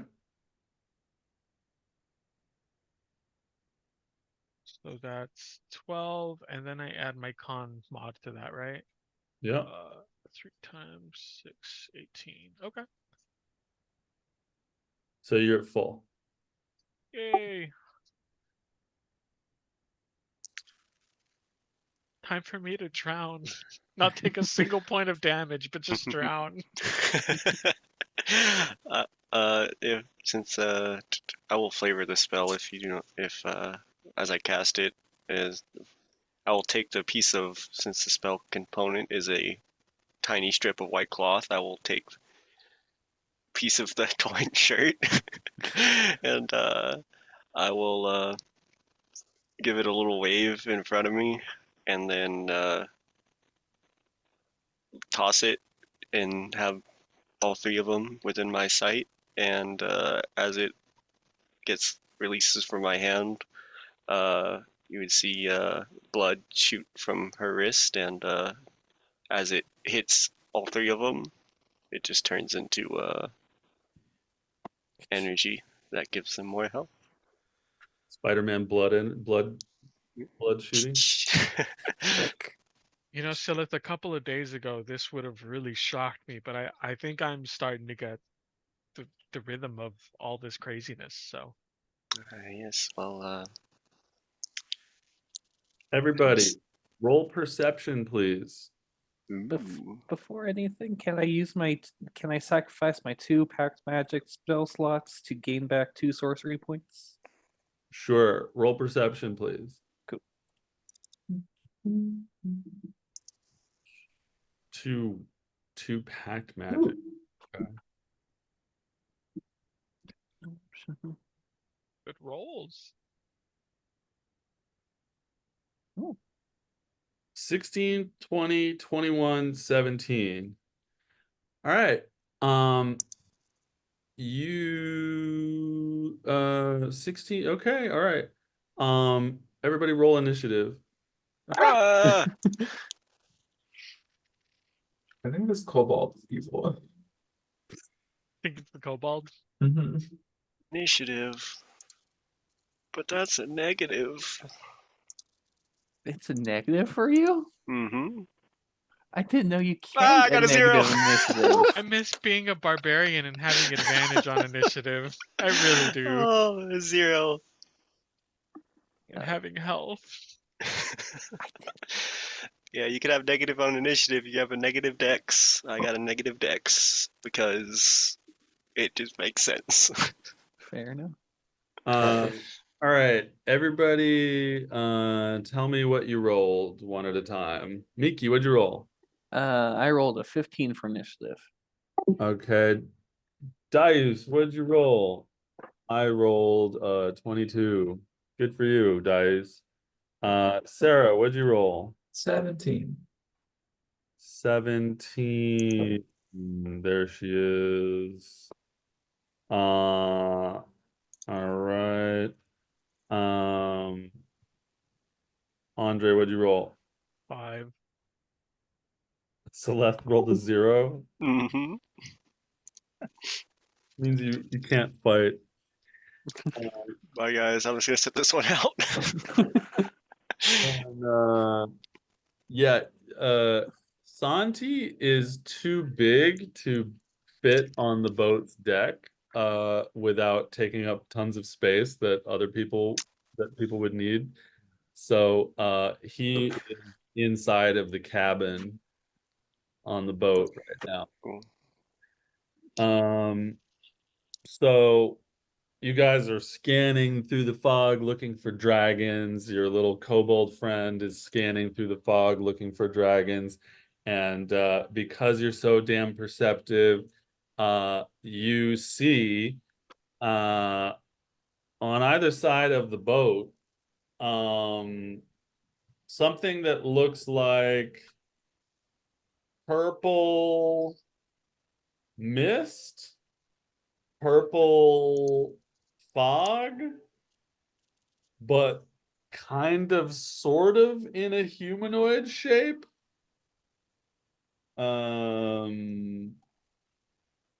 Maybe it looks like this. Ooh. Are those faces in the fog? It's Oh, clearly yeah. something other than the fog. It's Being these like slimed. purple spirits, purple something, some kind of entities, and two of them emerge from the fog, and they definitely look ready to do something threatening and bad to the people on the boat. So let's see. I think Dius is first, so let me get this camera set up. Pretty packed boat. Pretty hard to figure out whose character is whose. Let's see. Okay, we can zoom in a little bit. Oop, come back. There you are. Oh, come on. There we go. That's about right. Yeah, there's people behind the cabin. The cabin is pretty tall here. The cabin is like 20 feet tall. Oh, let me spotlight it for you. The cabin is pretty tall, so I'll put it back up there, but there's Miki in the back corner. Yeah. There's Sarah right there. All of the gray people are zombies. This is Celeste. This is gonna be Celeste for today. I like the One Piece low cut V-neck. Yeah, V-neck. Yeah, she'd Yeah, rock it. I'm trying to turn her, but the There you wow, yeah, that's gonna be Celeste today. go. That'll do. And that's Darius, and that's Andre, the human holding a staff, but it'll have to do for right now. And I want this to be up and down, so let's see if we can make that happen. That looks better to me. There's this shadow. The shadow is the camera. Let's just move that. There we go. I saw this funny meme video today where somebody had a setup like this to film themselves cooking, and the phone dropped into the pan, and they were like frying their phone Ah, and going, no, no, no. Okay, so Dius is going first. Give me a sec. Gotta get Dius up. I love to run complex combats for myself. I love to run combats that have 47 NPCs for me to run in them. Okay. What is Dius gonna do when he sees these dangerous things? First of all, he's gonna cry out to the crowd on the boat, take cover! Ah, yes, and the bystanders need their own initiative. Oh, that is very low initiative for the bystanders. Can't be lower than Celeste. Hmm? No, but it's low. All right. Deus. Deus cries out, "Take cover!" And then he thinks about what the fuck he's gonna do with these creatures. And looking over his spells, deciding what to do, he points at one of them and casts a level 3 magic missile on it. Ooh. Let's see if I can open up dice in 2 browser windows at the same time. Looks like I can.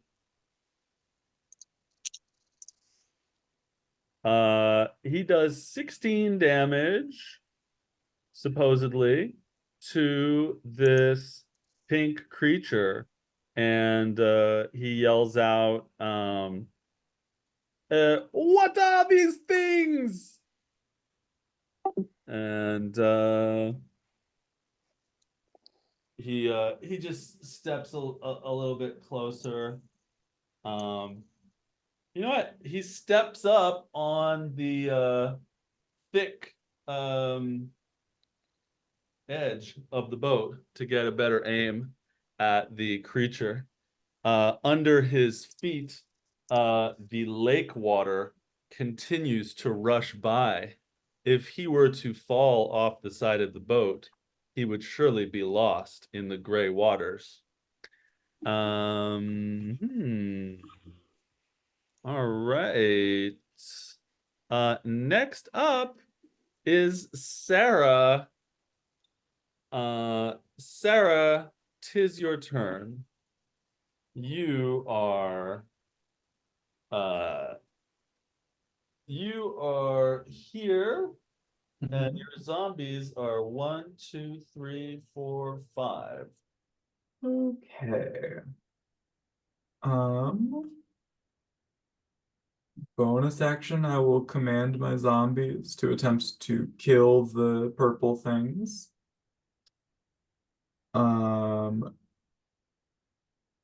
And for my action,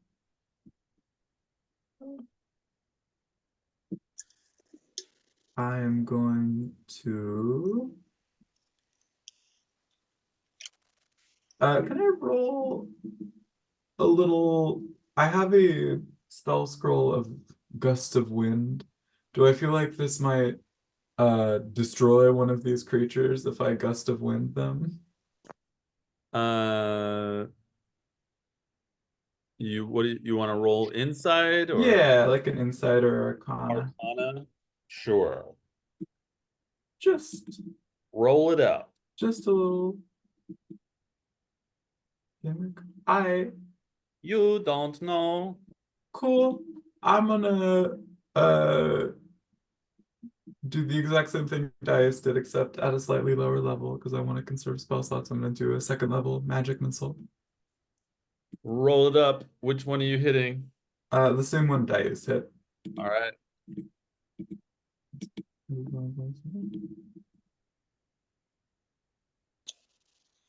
10 points of damage. 10 supposedly. 10 points of damage. As your darts connect, you hear from the creature give me some flavor. Sure. One arm of a thin hand extends, her sort of glowing white eyes. White runes form on the back of her hand. Her fingers turn silver, and I guess 4 silver bolts sort of vanish into the mist and appear to land their mark.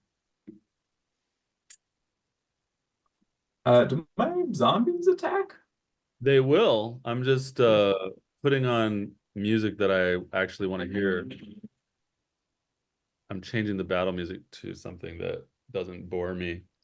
All right, I'm gonna run their attacks. Let me see here.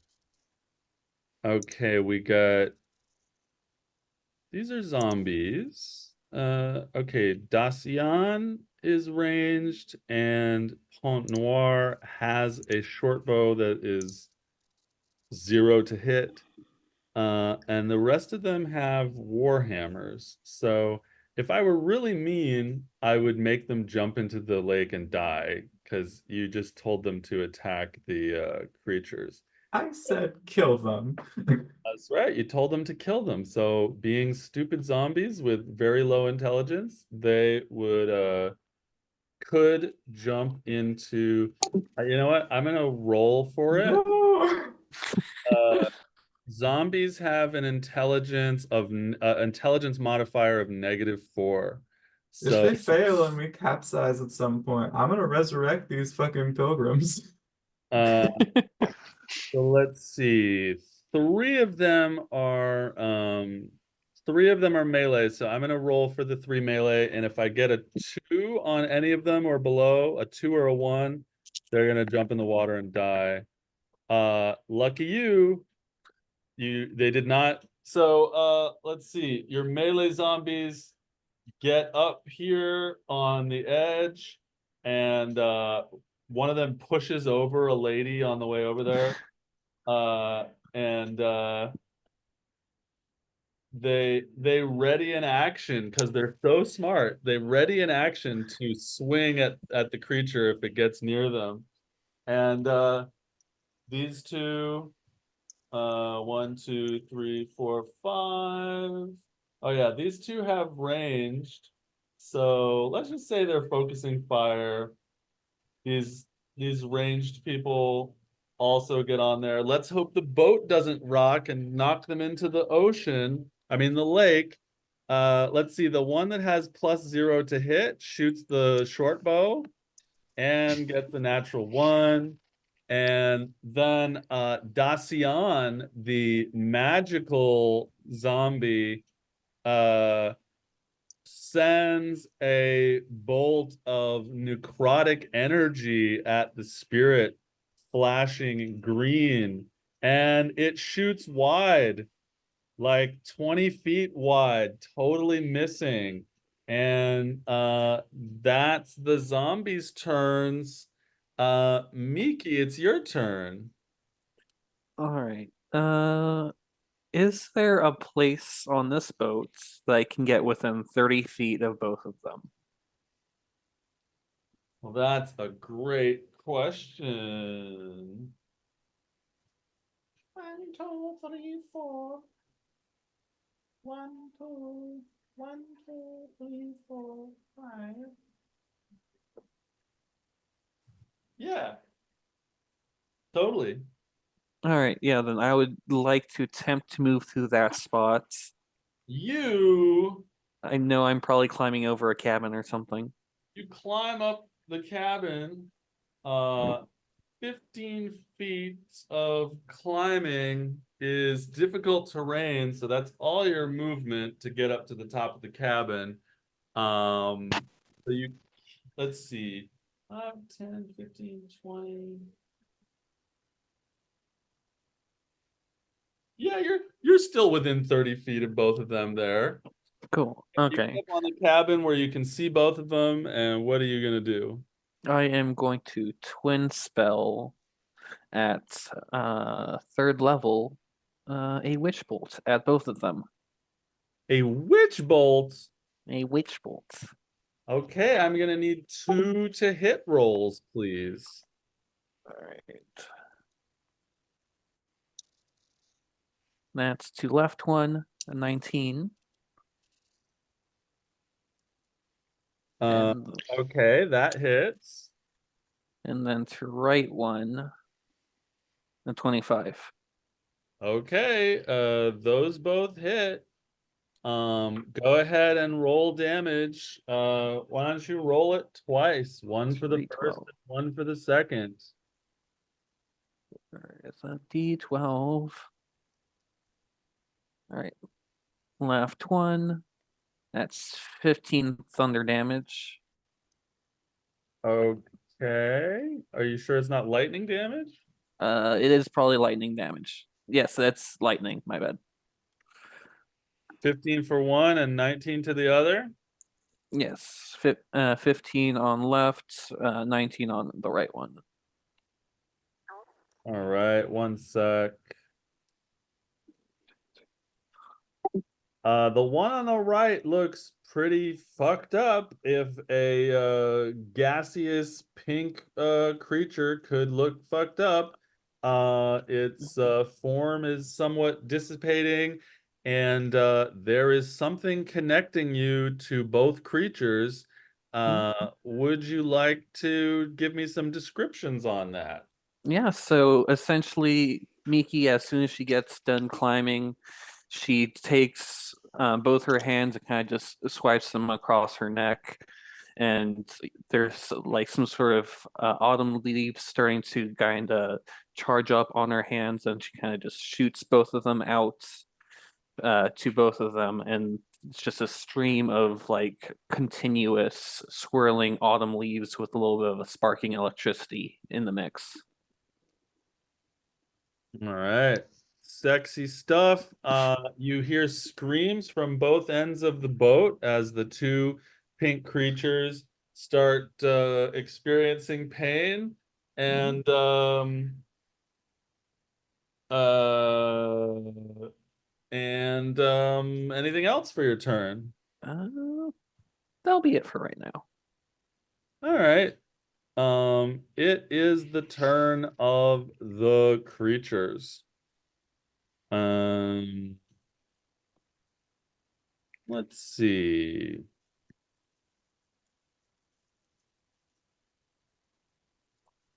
Just reading.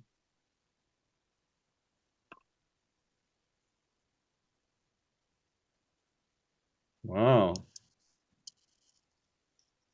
Okay. Let's see here. The this creature flies up and gets on a level with you. And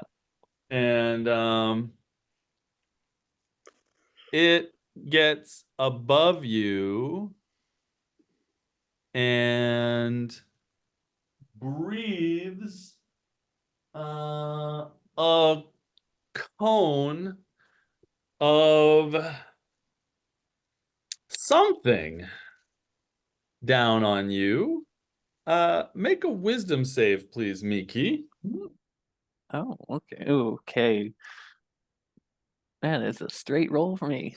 Oh, that's an 18. Very good. You as this creature breathes down onto you, you find thoughts leaking their way into your mind. Thoughts of the attack on your family, thoughts of Chance not remembering you when you met him, but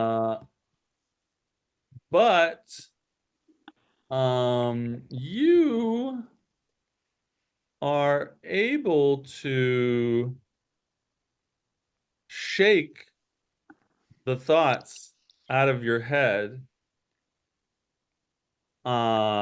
and remain unaffected, but you definitely uh you definitely felt something happening in your mind when that strange sort of purple mist started to drift down at you from the creature's mouth.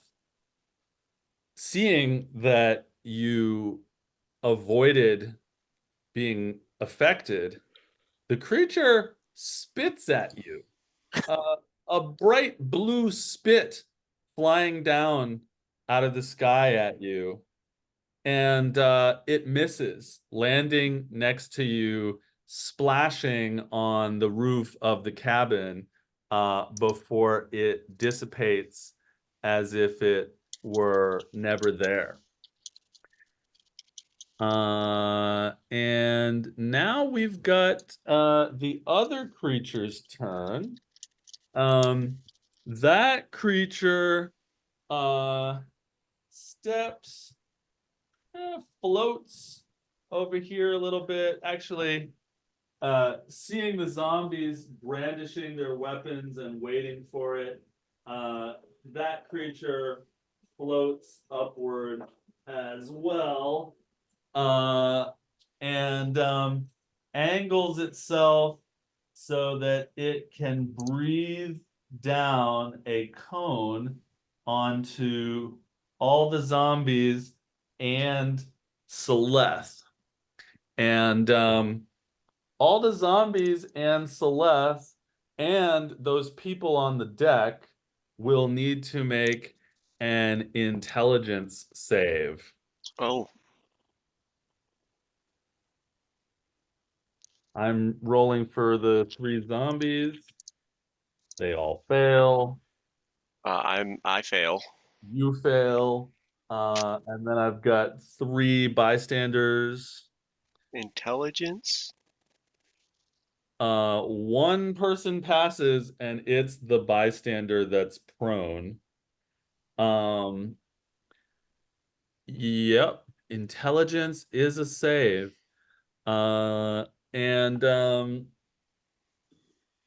this thing breathes a light blue mist in a cone out of its mouth.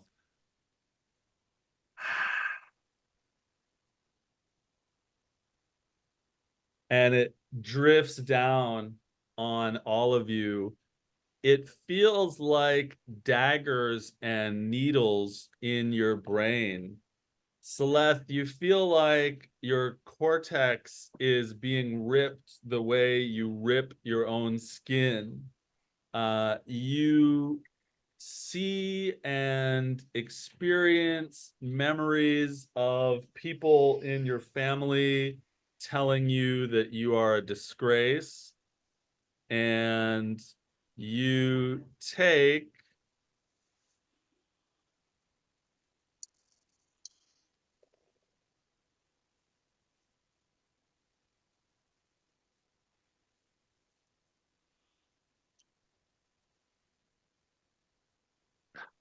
14 psychic damage, as do the zombies and the bystanders. These 2 bystanders are dead. And the prone one is still alive, but barely. The 2 bystanders that die, one of them goes, ah, and just like their head pops, and the other one's like, no, no, and just starts tearing at his own face and slamming it into the deck until he dies. The zombies all take a bunch of damage, but the 3 zombies are still up. Celeste, would you like to describe what's happening to you? Um, I'm assuming I haven't really even reacted to them showing up yet since my initiative was so low. So I imagine it would be me just looking up and probably seeing however Witch Bolt looks, that little like blue tether, probably looking up and seeing this blue fog come and get me and probably clutch her head and uh I think yeah, she probably would scream from that kind of pain. It's probably not something she's adjusted to before, so she would probably just clutch her head and scream, but immediately transfer to her hand to the sword on her back. I'm going to replace one of the zombies with a colorful zombie token to represent that one is Amelie. Amelie, the zombie, is at 8 hit points. And let's see, that creature breathed that shit down on you, and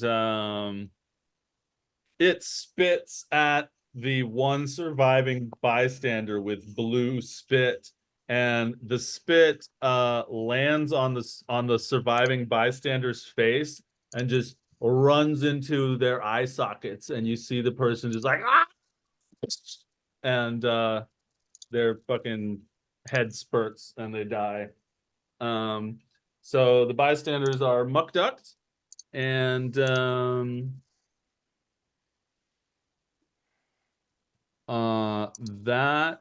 are the turns of the creatures. Andre, you're the next contestant on Kill These Creatures. And you are here. What are you up to? I think I'm gonna pull out the musket, the experimental musket that was given to me earlier in the day. And I think I'm just gonna aim at, actually, let me see.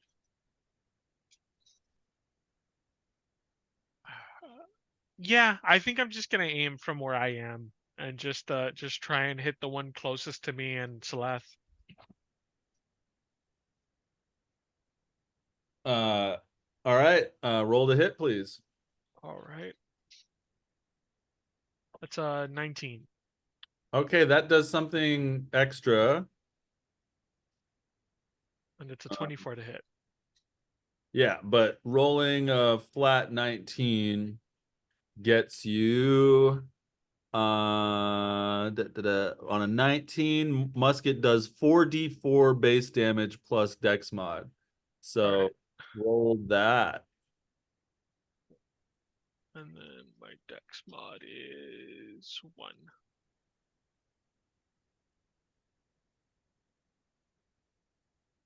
All right, 11.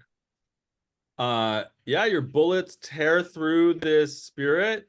However, they don't seem to have as much effect on it as you might expect them to. Oh, is this a +1? Do I add the +1? Because then it'll be 12. It's not a huge difference, but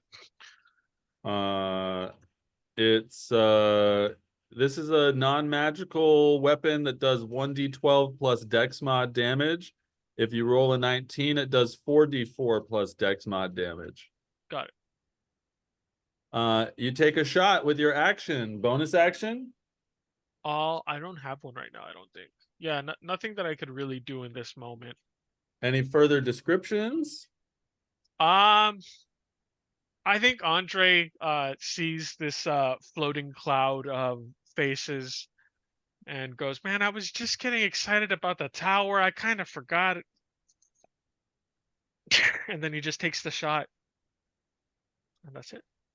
And Amelie turns her head to look at you as you shoot.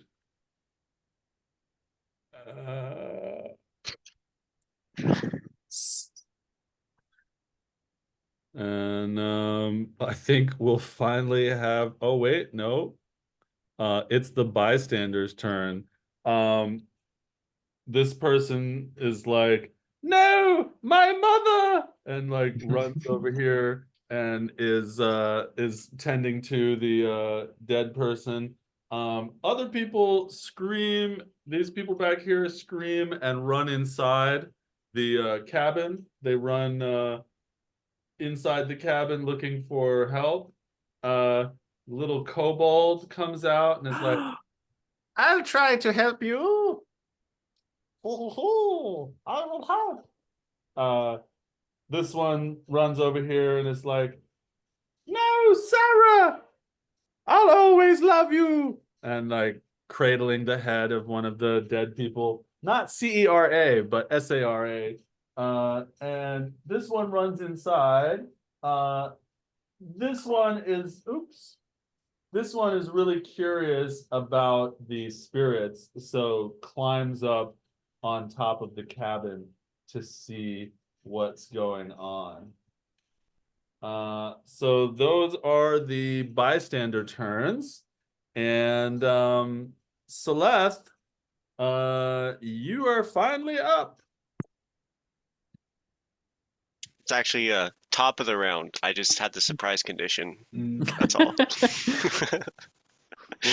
Um, they're flying. How high are they flying?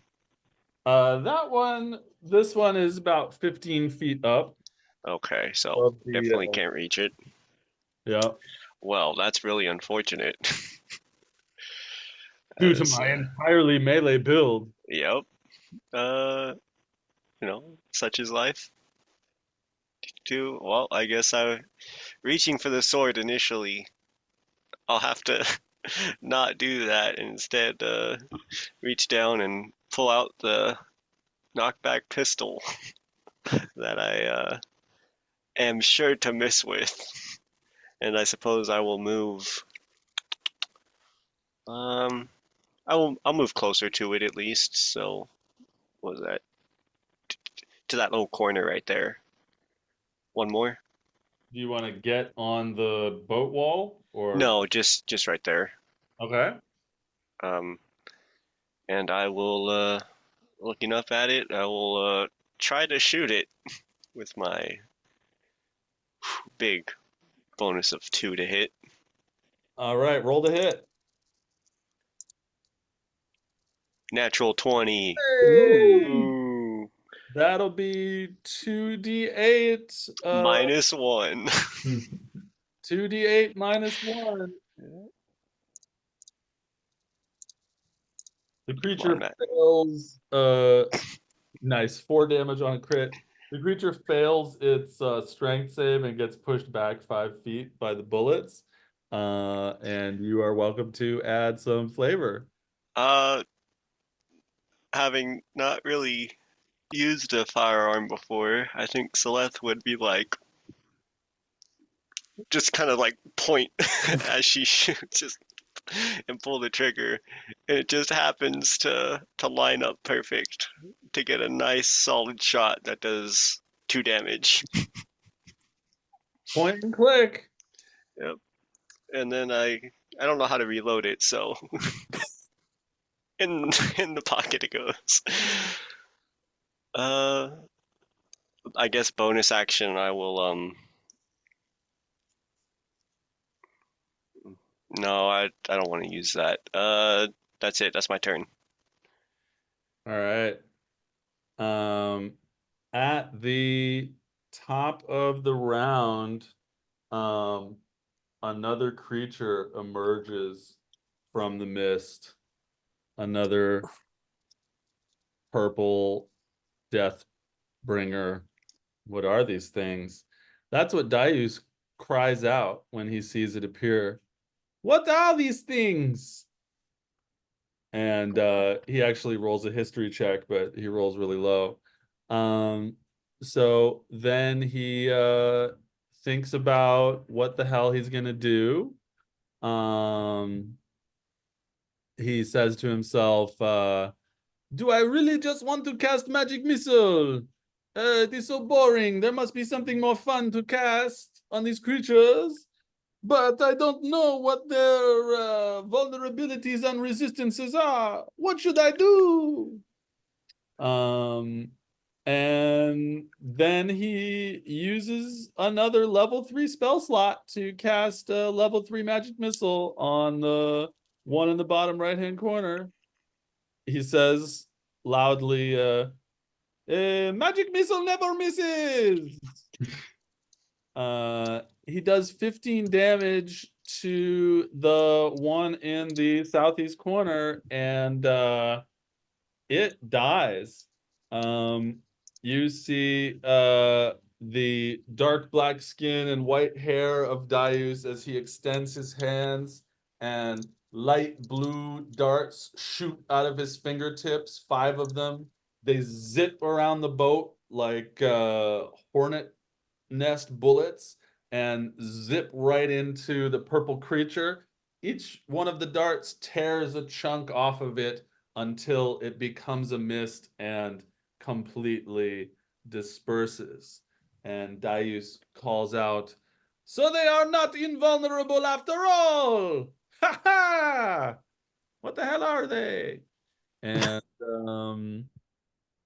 uh, Sarah, it's your turn. Let me know if you want the zombies first or second. Uh, I will. I want them second. I don't think I'm gonna do too terribly much on my turn, but I'll look around, see these things happening. See that Celeste has been rendered somewhat less capable in this moment, and I'm going to cast while they're 15 feet off Cast the Dragon ground. Breath on Celeste. That would be fun. I do not have that spell, but I do have. I will toss this out. I have enlarge, which is what I'm thinking of. Oh, you cast Enlarge on Celeste? You know what? I'm gonna do it. I've only cast it once this entire campaign, so let's do it. Run it back. Here's my enlarged dwarf fighter. I better replace you with. Beautiful. Probably about the right height too. Yeah. There's not really enough room for you on this deck, but I'll fudge it. You are now large, Celeste, which means you are 10 feet tall, and you do an extra d4 of damage. Nice. Any flavor before I start doing zombie attacks? I never thought about enlarge reduce. I think Celeste is briefly surrounded by little like softly glowing white runes and symbols. And then there's just sort of a flash of like liquid obsidian sort of surrounding you for a second, and when it dissipates, you are roughly twice as large. Hell yeah. What, this is quite useful. Thank you. Of course, of course. All right, it is zombie time. Let's see, the ranged Dacian is now next to and therefore threatened, as they say in BG3. So she's gonna roll with disadvantage to try to hit it with ranged. And she actually hits with her necrotic blast. And Dacian, wow, also gets max damage, 12 damage on the new arrival with the blast of necrotic energy. And the new creature goes as the necrotic energy lands on it. The Pont Noir, who's been using a short bow, sees that this creature is within melee range and filled with an energy that she might have had in life. She runs and jumps on the deck of the ship to get on the other side of the creature and swing her weapon at it, her melee weapon, which is an axe. And she misses as the creature dodges away from the axe, having seen it coming for so long. The other zombies don't have anything to attack right now, so they're gonna move 1, 2, 3, 4, 5, 6. 1, 2, 3, 4, 5, 6. I guess they're gonna dash over here. Why are you making them stay on the edge? That feels. Thank you for reminding me to rock the boat. They're doing it on purpose. They want to die. They're trying to get close to the creature. You told them to. You can use your bonus action to say, try to kill them, but stay off the sides of the boat. But how are they going to kill it? Anyway, they dashed. Miki, it is your turn. All right. So Miki, after that one dies, she kind of pulls back her right hand and just concentrates the witch bolt a little bit more, and she kind of just pulses it a little bit more on the one that is already tethered. All right, roll 1d12. It's third level, so shouldn't it still be 3d12? When you cast this spell using a spell slot of second level or higher, the initial damage increases by 1d12 for each spell slot above first. Oh, I misunderstood that. Yes. You will Okay. now be using your action to do an average of 6 damage each round if you keep your concentration on the spell. Cool. I will not do that then. Then I will purposely lose concentration on the vortex of autumn leaves, and instead, using my now free hand, I'll swipe, and then a ball of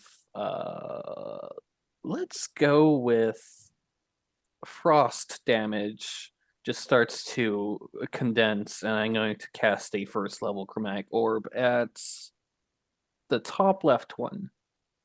A first level chromatic orb. You feel like you hear in your head, you underestimate us. Roll to hit.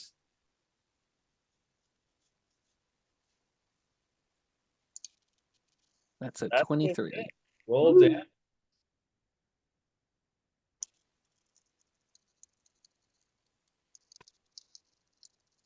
Okay, that's 7 frost damage. 7 frost damage to the northwestern creature.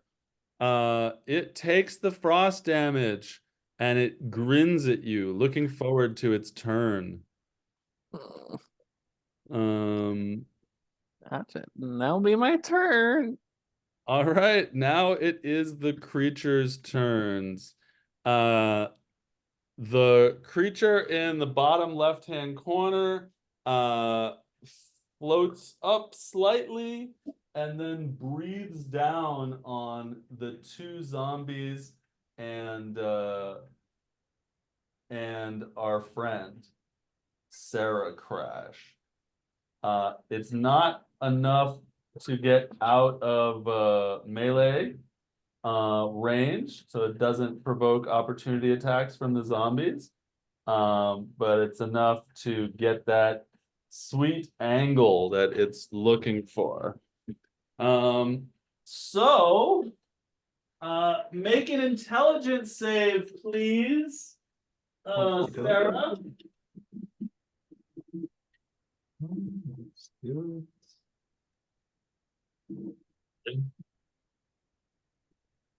That spirit up here just disappeared. It fell off and disappeared. God damn it. Are you fucking kidding? It's the only thing I'm good at is intelligence stuff. I got a 9. I'm gonna use my inspiration. Okay. 15. Good enough to take half damage. Cool. The 2 zombies, which include Dacian and Pont Noir, your strongest zombies, they make intelligence saves and they both fail. Where'd you go, creature? Ooh, so strong. So evil. 19 psychic damage to those who failed. So that is 9 to your ward. 9. So your ward is at 8. And Pont Noir, what did I say? 19? Pont Noir takes the damage, is still on her feet.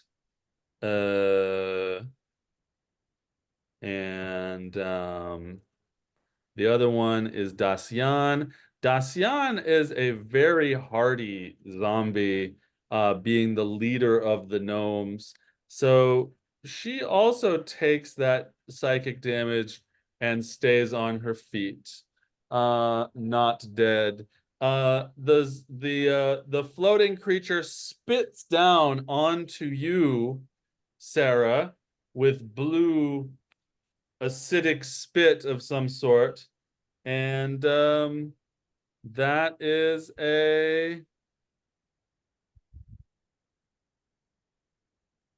that is a 17 to hit with the spit.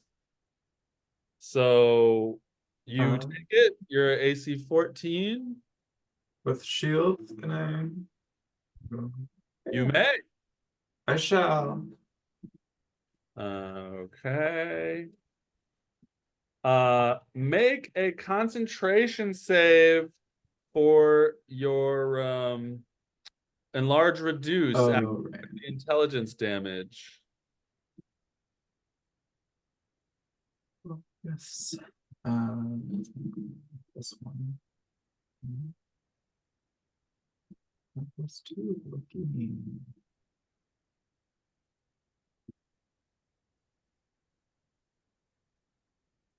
Okay, you Right. keep your concentration on enlarge reduce.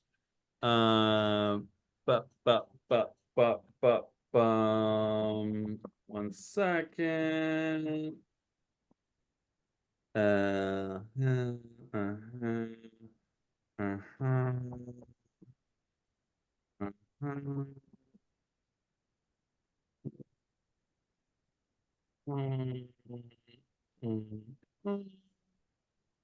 Okay, so Sarah, as the sort of fog from the creature's breath drifts down onto you, you feel thoughts in your mind that make your skin crawl. You remember the life of Crash.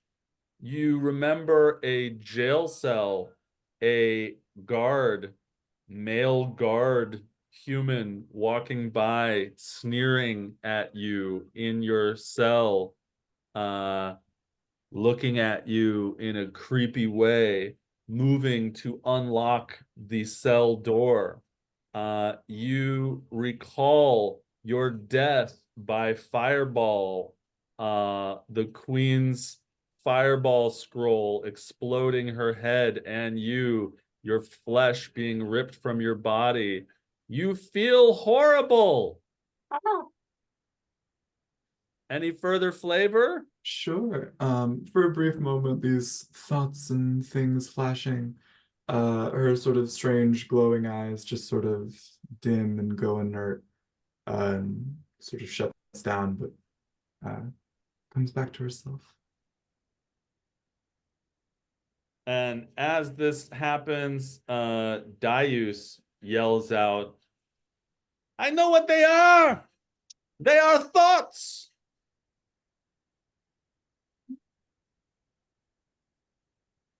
Those things are thoughts!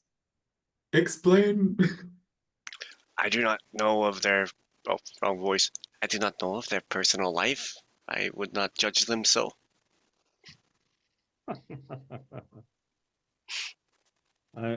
I'm too old and out of touch to know any other meaning of thought, says Darius to himself.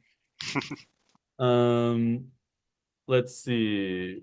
I didn't have the other one do anything yet, the Northwestern one. All right, so that one is going to swoop over on top of the cabin next to Miki and start trying to bite her. Oh, See blue fangs in its pink and purple mouth as it tries to bite at your neck and face on top of the wooden cabin, traveling through the damp mist. This purple creature attempting to connect with your neck. We've got an 18 to hit and Can I use my reaction to impose disadvantage on the attack using my cloak? Yes. How many times per day can you do that? Twice. Twice for long rest. Uh,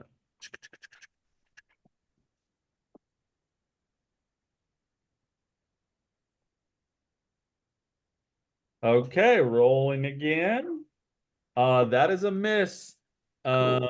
And the other one was too low. So 2 scary blue bite attacks on you, 2 misses. Andre, you're up. Okay, would I have time as a free action to put away the musket and pull out the staff that I was using before? Sure. Okay, then I'm gonna cast Ray of Frost through that at the one that is close to Miki and the zombies. This one? The lower one, I think, or the other one. Okay, Miki's up on a roof. And so yeah, Miki's up here on a roof, and then this one is floating over Sarah and these zombies. Oh, yeah, that's what I meant. I'm sorry, it's late. Okay, Sarah and wait, the wait. 2 zombies. Okay, let me see here.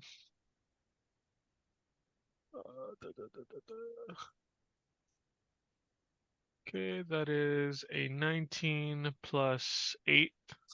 That's a hit. All right. And then I get 3d8. And I don't think I add anything else to that. It's with your Arcane firearm. arcane firearm, yeah. So I get to add a d8 whenever it's cast through that, as long as it's an artillery spell. Good, good. What was that total again? 14 frost damage. Okay. All right, that creature takes the frost damage. Any further description?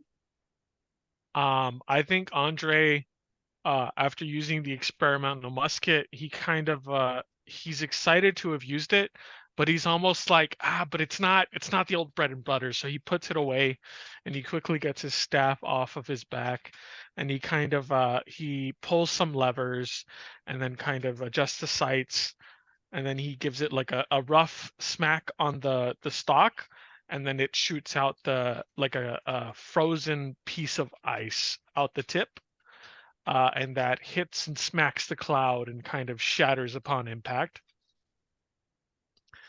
And I think how's Amelie's zombie looking right now? She's got 8 hit points left. I think Andre looks over, and even though he doesn't think he should, he's gonna cast Sanctuary on her. Is that a bonus action? It's a bonus action. I'm not sure you have line of sight on her from where you are. The cabin is 10 feet tall, so she's over here and you're over here. I really like the flavor of it. Maybe you climb up on the cabin so you can see her. Sure. It does say within range, so as long as she's within 30 feet. But I do like the idea of Andre moving over closer. All right. That sounds good. So it shall be. Bonus action. I'm gonna have to start casting that. Sanctuary is good as long as they don't attack things. Well, she's gonna, obviously, Yep. but we But know it'll save her for a That's- bit. We know what's happening with Andre. Let's see. Amelie, Sanctuary, very good. All right, that's your turn. That's my turn. Muy bien, here we go. Who else we got? Fucking bystanders. These two bystanders, this one's really freaked out when this person enlarges right in front of them, and they pick up their dead relative and run inside the cabin. Um, this person is still cradling their loved one and is very upset. Uh, this kobold jumps up on the ledge here and says, Oh, how can I help? and looks over at you, Celeste, and says, You are a very powerful figure. and gives you bardic inspiration. Woo! Plays a little song. There was a lady who fought so well. La la la la la. And any other bystanders that aren't inside? Oh yeah, the guy on the roof. The guy on the roof is like, "Oh wow, look at this thing. What's that?" He gets closer and he's staring at it. He's like, "I've never seen anything like this. Whoa." So that's the bystanders, and now it's the left's turn. Yay! Now, here's the problem. With all these people in the way, can I actually get into melee with any of them? That's up to you. Because if I could, I would like to get up onto the roof and get in melee to the one that's up close with Miki. Um, well, you've got Andre there and the bystander. So I would say if you want to push the bystander off the roof, then you could get up there. Um, Yeah, I don't want to kill him, but yeah, get inside, fool. Oh! Ow! He takes 2d6 bludgeoning damage. 2d6. That's 20 feet. It's 20 feet. I thought it was 10 feet. Yeah, whatever. He's drunk. He takes 6 damage. He doesn't fall right. But he's still alive. He's like, "Hey, fuck you, man, or woman, or whatever the hell you are. You're so big, weird." So you get up there. If you all wish to see what the true purpose of sacrifice is, I shall show you. And she will pull out her sword and take a swing. Come on, let's go. Let's get that natural 20 again. All right.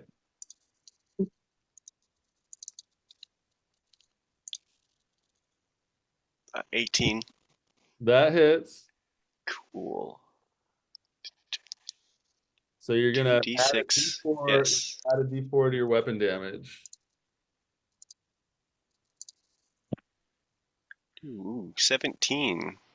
17 damage with your magic weapon. Yes, it is a +1 and bonus with critical Other hits and stuff. such. Yeah.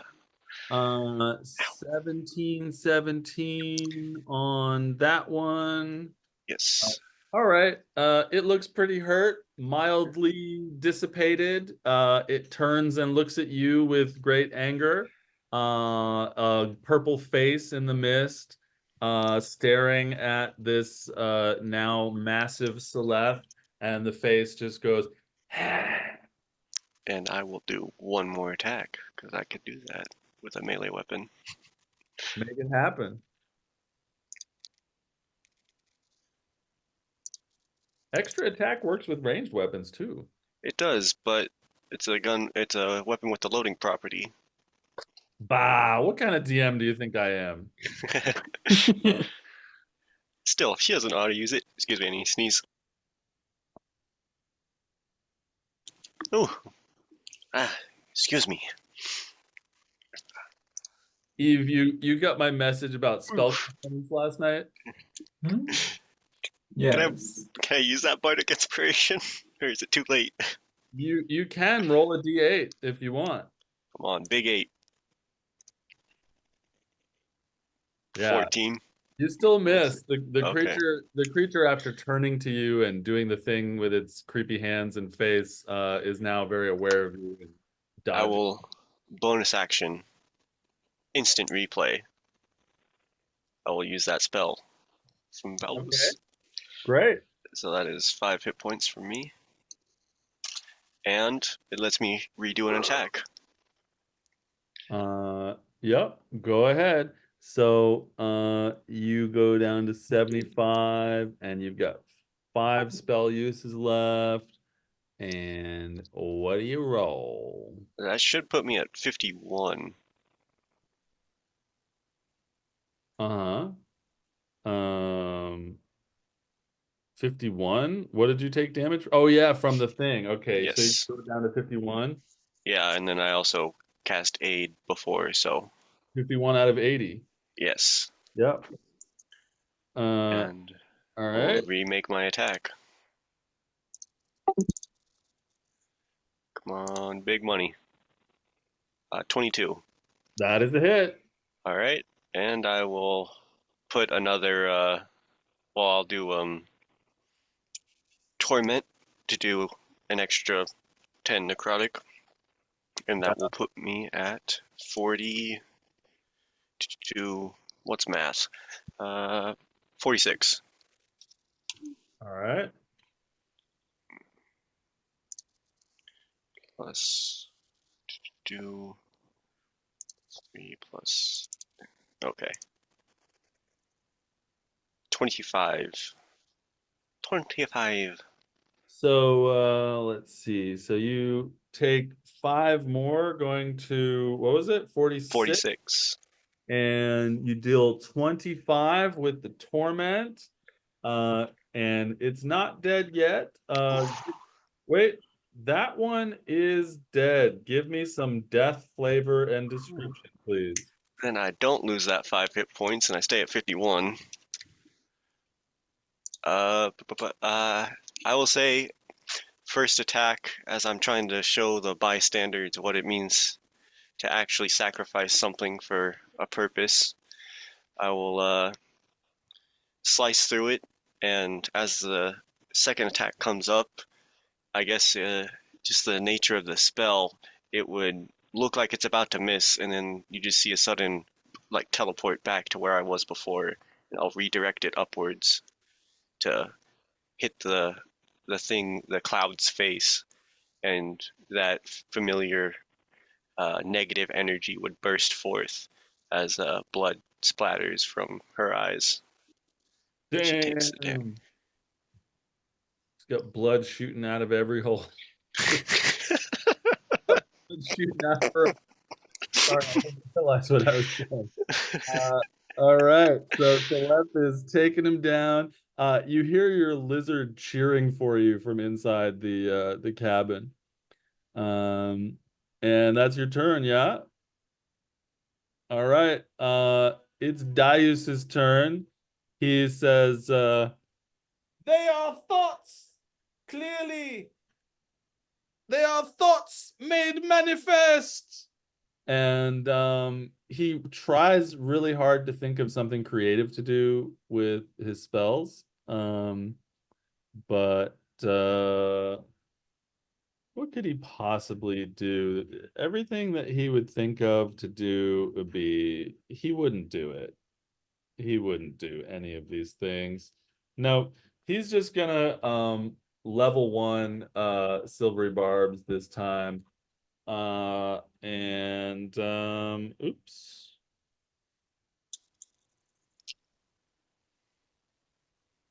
Nine 9 damage. And Darius yells out, I have more powerful spells, but I am assuming they would not affect these creatures that I think are thoughts. And that's his turn. Sarah, you are up. Okay, I will command my zombies to stop attacking unless they have the ability to attack with ranged weapons. Okay. One of them. Uh, Do you want us to get off the side of the boat too? hey, that's on you to figure that out for yourself. I want a little independence. Okay, I didn't actually say that. It was just the DM being weird. Vibes, well, I guess, weird both ways. Uh, and then I cast Magic Missile at first level. Darius set such a wonderful example. Roll it Hey, up. we're twinning, it's so great. Eh. 12, that's more than I did with the second. 12. Okay. Yeah, the creature is looking if a spiritual entity could be bloodied, it would be. Any flavor? Yeah. 3 little bolts of silver magic energy spit out of this thing, piercing and moving fog, dissipating parts of it.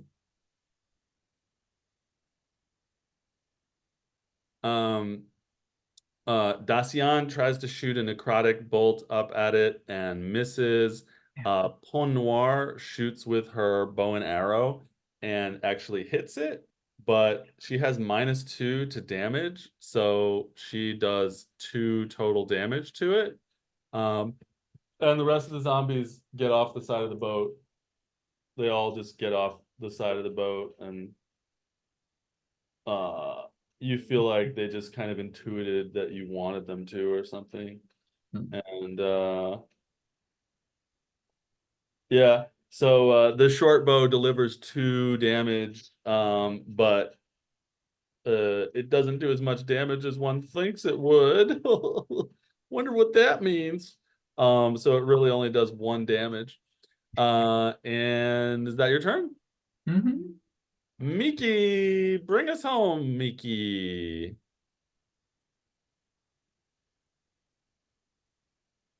Magic missile. You're muted, Miki. Still muted. Still muted. I'm great. There I you go. didn't realize I was muted. Cool. Yeah, I'm just going to bow my head in thanks to Celeth and taking a following the trail of magic missiles is going to just send her hand out, and she is going to cast a level 1 hex on this thought.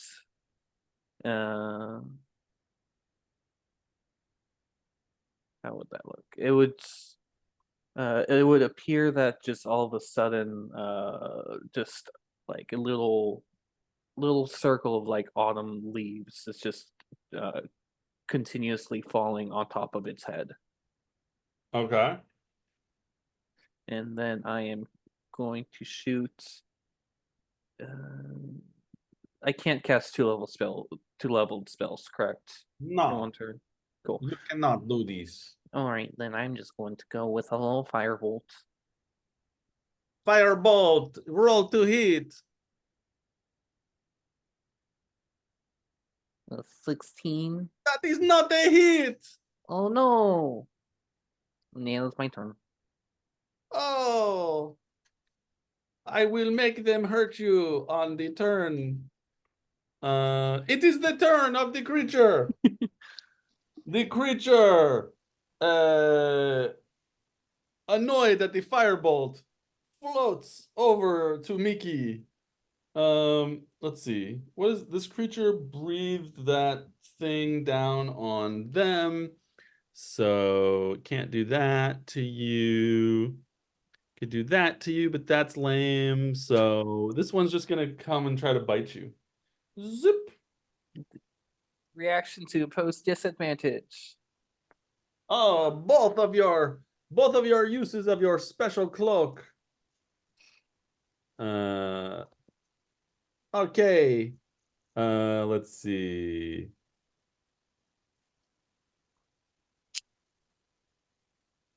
Miss and miss. Trying to bite you with blue fangs. Missing. Ooh, that's a 3. What was that? That was a 3 for my cloak. What do you have to roll for it to not disintegrate? A 1, but also it does stuff on 2 through 5s.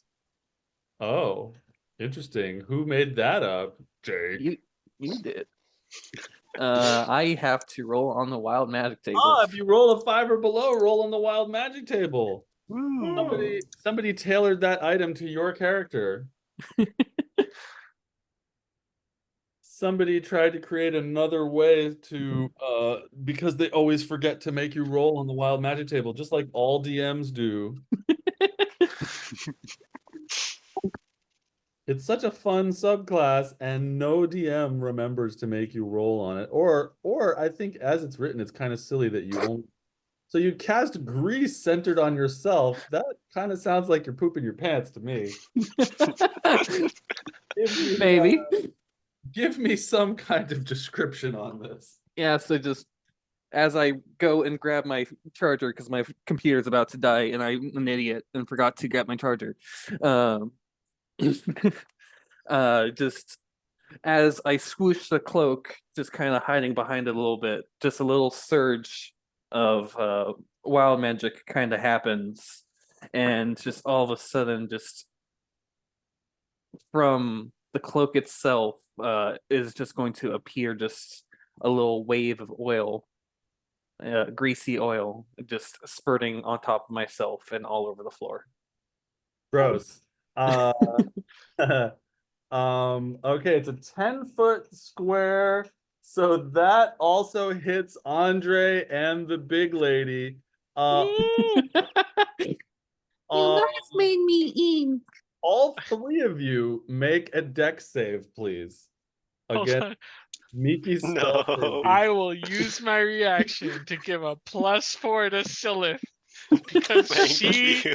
she has those peg legs. And Yeah. Yeah. So that's Alright. it's a 10. Oh boy. I'm gonna say you guys fall off the roof because it's more fun. Hold on, I gotta see my 1d20 +1. It could be good. 17's not bad. Okay, the giant falls off the roof, and the other 2 of you manage to keep your footing as a wave of grease pours out from around Miki's. What the heck just happened? You don't know, but the giant Celeste loses her footing, falls off the roof, and lands on this bystander, hitting her dead loved one with her armor, with her enlarged armor. And Celeste, I'll be nice and only do 1d6. Celeste, you take 6 bludgeoning damage as you I'm fall off sorry.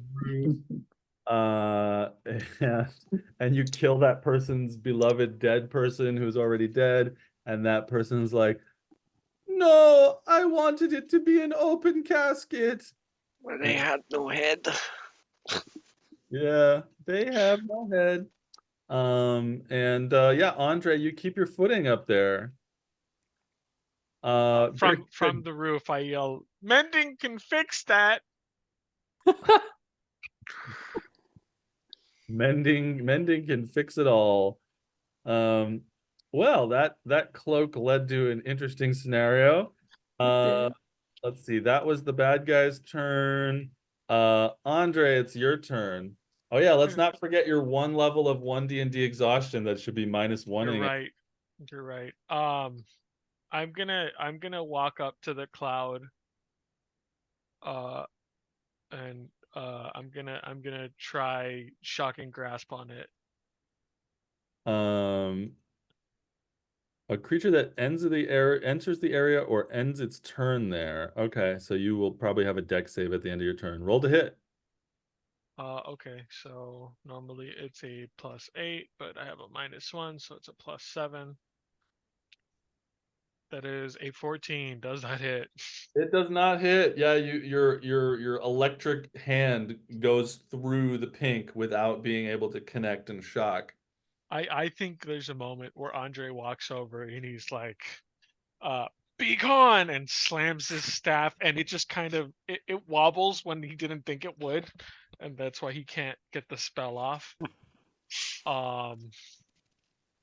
And that's it. I think Andre would stay there for now because running away might cause an opportunity attack. So All right, make a deck save at the end of your turn. hell yeah, straight D20 roll. -1. Straight, yeah, that's why it's straight. +1, -1. 16. Oh, I think that's enough. Your spell save DC 16, right, Alex? Oh, my spell save DC. Let me look at that. I think I think it's 16. But until I can confirm otherwise. Okay. If you It is. Yes, it is 16. suddenly These found it. beats. item gave you a 17, then he's fallen off the roof. Yeah, you keep your footing. All right. It's the bystander's turn. This one is like, how could you crush my beloved Sarah? I am so upset. And this guy's like, dude, you pushed me off the roof. What is going on? And but neither of them do anything because they're sworn to pacifism. And he's like, oh, the way of the motionless bird is so difficult to adhere to. Ugh. Maybe you should give in to the violence. Oh, whatever. Violence is bad. Duh. All right, Celeste, it's your turn. You've got two bystanders annoying you. Your ways are abhorrent to nature. She's gonna get up. And I don't think I would have enough movement to get back up there.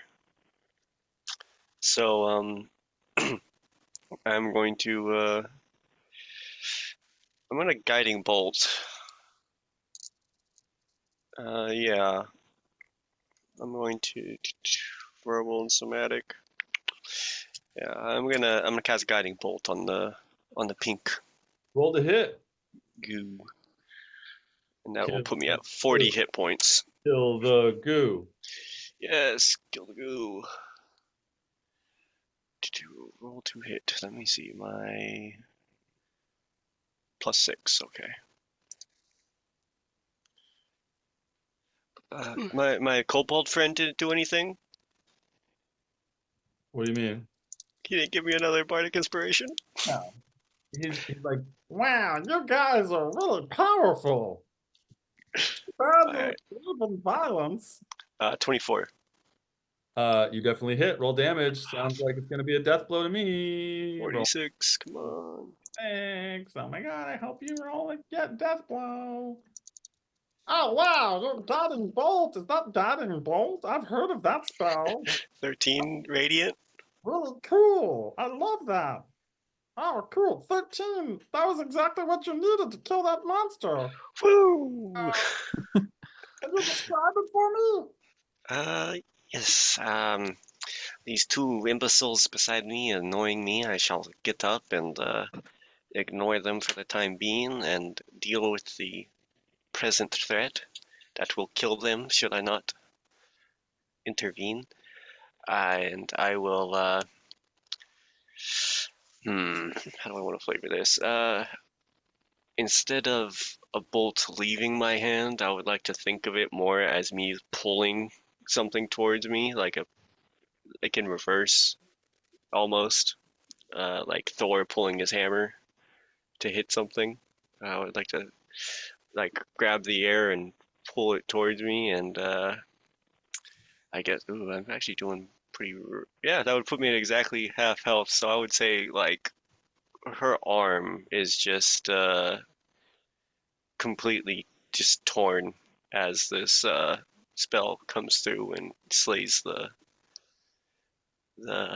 creature. and the creature is standing over Miki, just, and then you hit it with the guiding bolt, and it's like,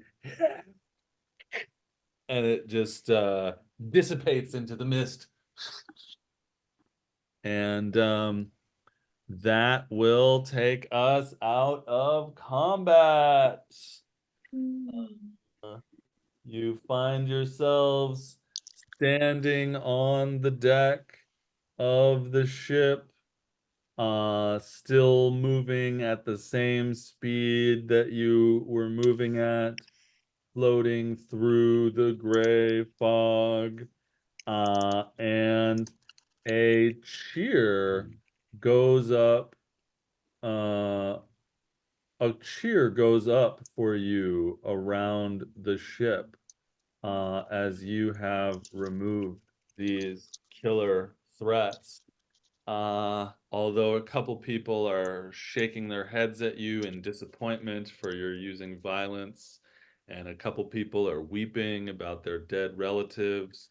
A good half of the survivors managed to cobble together some applause. And that is where we'll end our session today. Raise your hand if you have inspiration. One. That means we'll do an inspiration vote. All of a sudden, Kaz pokes his head out of the cabin. I still have were-rat therianthropy. Are there any druids on the Isle of Kaffa? Oh, I hope you guys heal me. Oh, hold on. I'm gonna transform and start attacking you. Do not bite Santi. I will kill you. It's okay. Kaz doesn't bite. He's never bitten any. He's bit all of He's a us. good boy. He's a good puppy. All right, Com, you've got first checkout, something you enjoyed about the session, Something about those dice. enjoyed Yeah. the player did, and inspo vote non-Daniel. Yeah, something I enjoyed about the session. I'm enjoying failing to convince anybody to abandon pacifism. I will be able to roll. I will use that ability that lets me roll with advantage at one point. But I'm enjoying the philosophical debates. That is very enjoyable to me. I liked uh, I liked the flavor of this describing the boat and the mist and everything about the lake, and then the, the decrepit old tabaxi that was just 5 gold per person. That was enjoyable. I very much like that, and something another player did. I like the way Miki flavors the spells a lot. It's very picturesque. The autumn leaves and such. I really enjoy that. And then also Andre's just trying to be in denial about what's going on and forget about the woes of this current adventuring party. 17's a rough age. Yeah, yeah, I enjoy that a lot. So I'm gonna have to give my inspo to Miki because I enjoy those spell flavorings. So, um, oh, I shut my dice. That means I'll roll a real dice. Me roll dice. Daniel. Yay. I enjoyed a lot about the session. I really liked just the characters in the tavern. The elderly woman was wild, but just the tavern keeper and the people who were on the boat. I've had I don't know how much you have on like the characters that are like incidental like that on the story, But I remember the first time I DM'd, I had like a backstory for like everyone in the town. And and things that you might expect that happen the first time you DM happened, and I was like, wow, well, I guess I'm not gonna need this anymore. So it was really fun to see uh whether improvised or not, the little stories of these characters that I was thinking of, like, oh, they're basically just gonna be an obstacle during the battle, and seeing that they had their own little lives going on. I thought that was really cool. Something I enjoyed that another player did. I really liked well, all the spell flavorings, particularly when Scylla said like the killing blow, where you like reached out and pulled and like the muscles were like shredding on your skin of your arm. All I could think of was like those scenes in Akira where like you can see like these muscles forming and ripping and forming over again. I really liked that visual. I thought that was cool. And Sarah always pushing Amelie is something that I think is so funny and gives a lot of space for me as Andre to react in ways that I think are very fun, even if they don't seem fun all the time. Like when he has to play, when he has to play how bad can it get before I forget? Oh, you don't. It keeps getting worse. You don't forget. I think and the inspo vote. I think I would give it to Sarah for the Amelie pushing. just continually pushing the zombies as pseudo children. I think is really really a fun dynamic.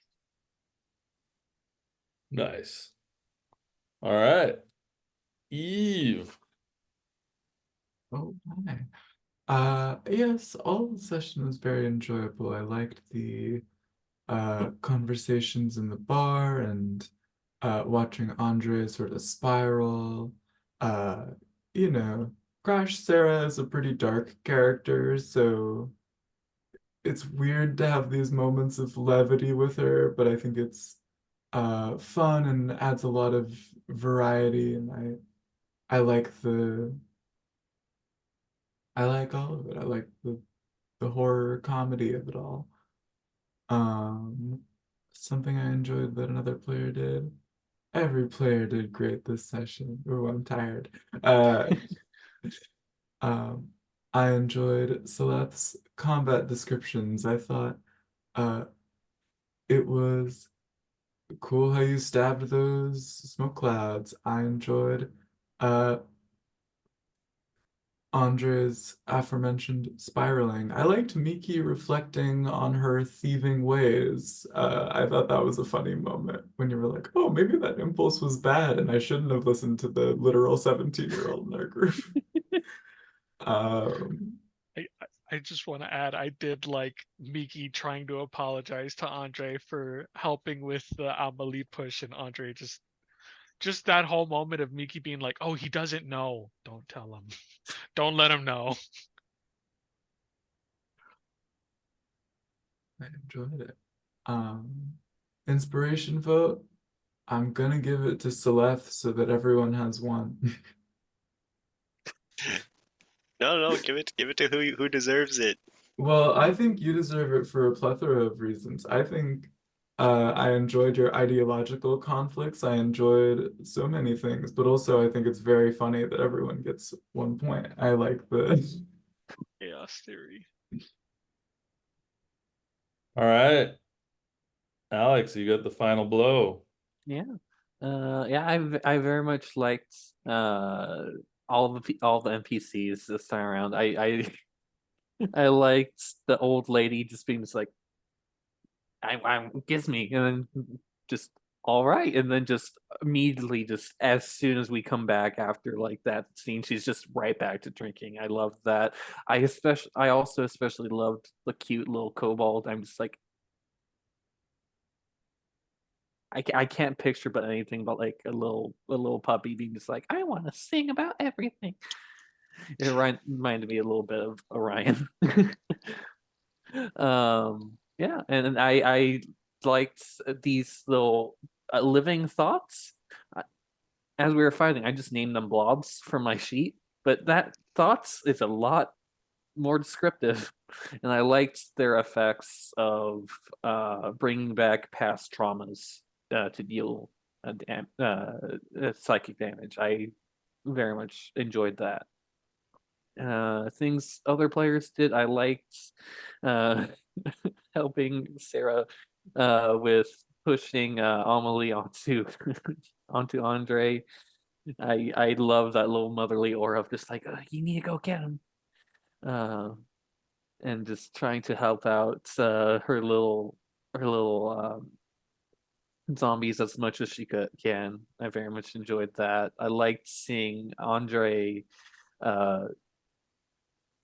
take everything in and just deal with the punches of like, oh yeah, this person that you love is still undead. It's still traumatizing. But I especially loved Seleth just having all those moral conundrums with these pacifists and coming in and saving the day, not killing two of the thoughts that were right up against me, and I'm just like, I'm about to take lots of damage. So I very much appreciate that. So yeah, my inspiration go to Seleth.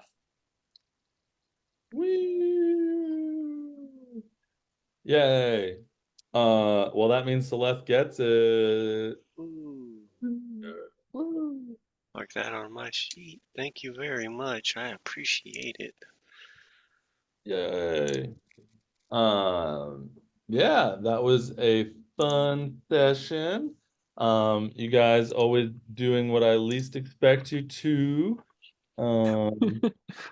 Sort of expected you to like ask more questions at the tavern, but you were making out with old ladies instead, and uh yeah, I have this sneaking suspicion in the back of my mind that you guys are just gonna kill all the pacifists and steal all their stuff and stuff.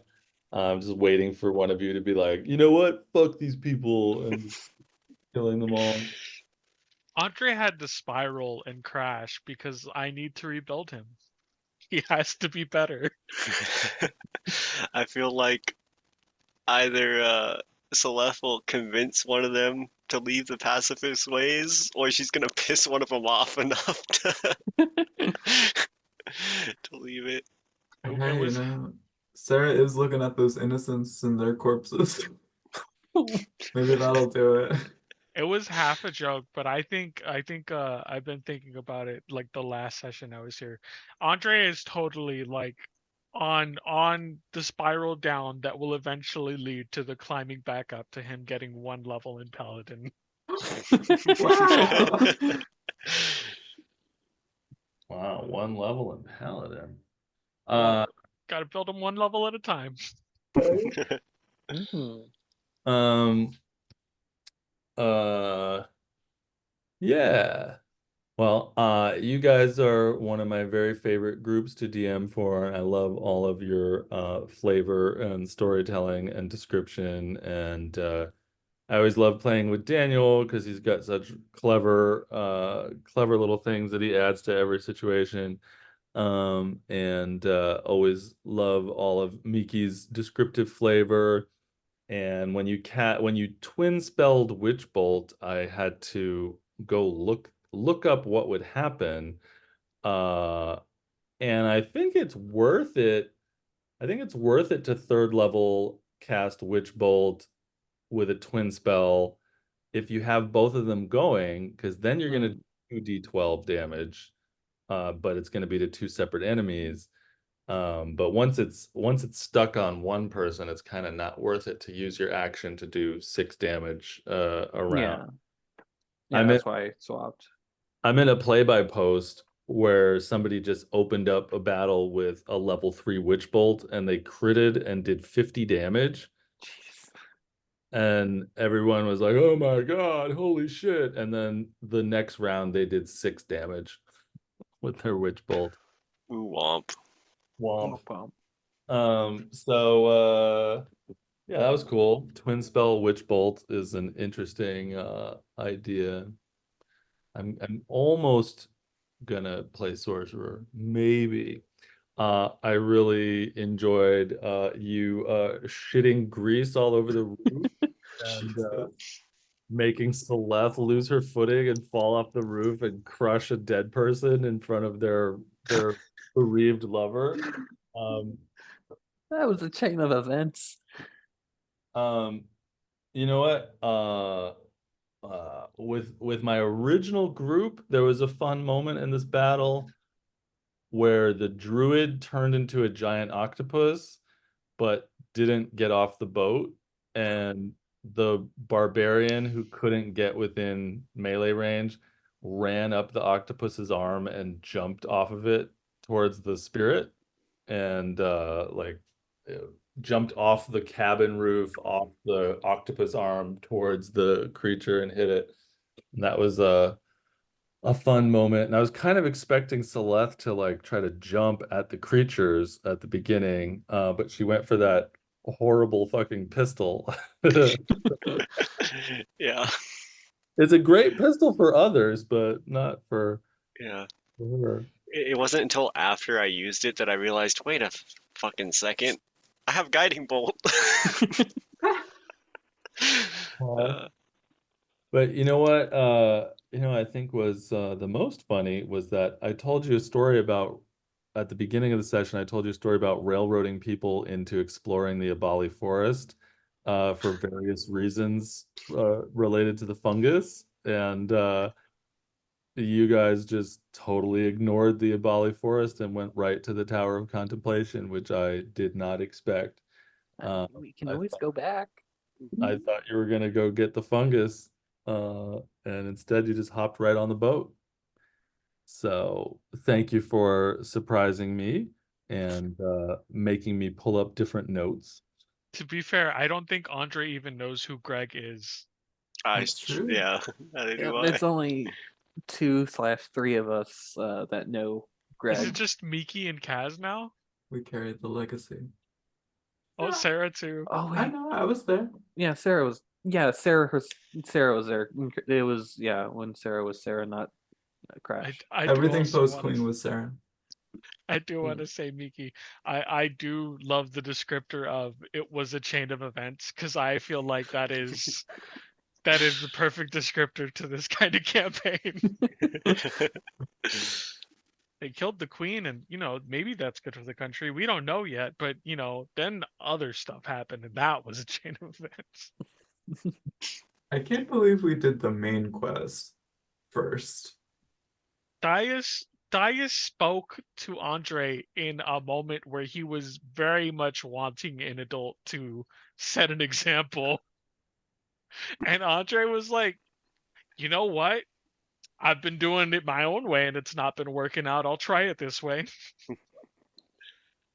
I can't believe we did the main quest first. Yeah, when you're playing a video game, it's always like look in the little side rooms before you go into the main room. Do the side quest before you advance to the next section. Us, You the gotta do the party side that quest to unlock the dog. yeah, us that spent like 8 sessions planning on like leaving for Parvus and then just constantly being distracted. Oh geez, let's talk to the Children's Rebellion for 2 sessions. We needed the two-parter Gaba Dan special. That's true. Exactly. You needed Celeste to set you straight. Yeah, Celeste to get you back on track. Next time you go giant size Celeste, you're gonna be this guy. Oh, there we Oh, it's go. Rey Mysterio. And you go huge. I'm gonna pull this out when we play with El Santo on Tuesday. Yeah, there you go. He's an owl person, a Strig from Humblewood, who is some kind of monk that's like it's basically a luchador monk, and like he gets advantage when there's people watching him fight or something. But he's an owl person who's plucked all of his feathers so that he just has like an owl head and like that's his lucha mask is the owl head. I like that. Cool concept. And A it's monk barbarian multi-class too. That and it's a sounds dude fun. who's playing from Guatemala who looks like he's in his kitchen in Guatemala playing the.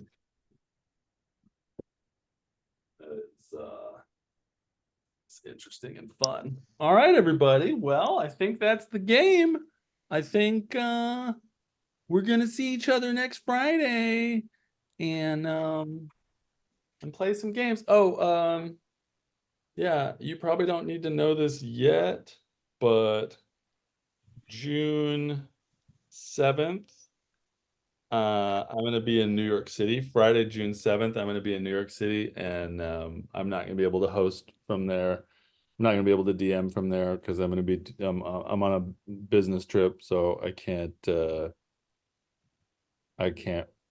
stay up till 5 or whatever it is, over the 5 or 6 when I'm doing the business stuff in on East Coast time. So that will be one Friday where we'll need to miss. Boo womp. All right. I am committed. I have DM'd from Airbnbs and hotels. It's before. true. Yeah, yeah. I'll see you there. That's I think the first miss session for you out of like how many sessions? Yeah, Like- I'm not one to miss sessions. Yeah, like out of like 50 something sessions I played with you, that's the first one. Wow. Well, I like me some D&D. I don't really miss. I barely ever miss sessions as a player. Our Tuesday game I missed because it was my wife's. It was our 2-year wedding anniversary, and I was gonna play, and she was gonna be okay with it. She was down, but it's just not right. It's just not right to make your wife hide in your bedroom taking care of your baby while you play D&D in the living room on your 2-year wedding anniversary. Not right. You gotta take her out, do something. All right, everybody. We'll see you next Friday, and hopefully there won't be a were-rat snacking on you. Santi better be in one piece. That's all I'm saying. He's hiding in the thing, getting eaten by a were-rat. No. I hope that kobold's okay. I forgot to mention it in my wrap up. That kobold was great. All I could Yeah. think of was Stitch He was from Lilo chilling. and Stitch. Want a Cheeto? In retrospect, I feel bad for thinking he was evil. Maybe he's still evil. Maybe he's playing the long game. Who knows? BBG. He did say he was a bard, and I didn't hear him rhyme after the monsters were killed. Yeah. Maybe he got replaced. He he did say he was a kobold from Zamda, so Got face distrust. snatched. All right. See you next week, everybody. Adios. Yeah. Bye. Thanks for the session, y'all. Bye.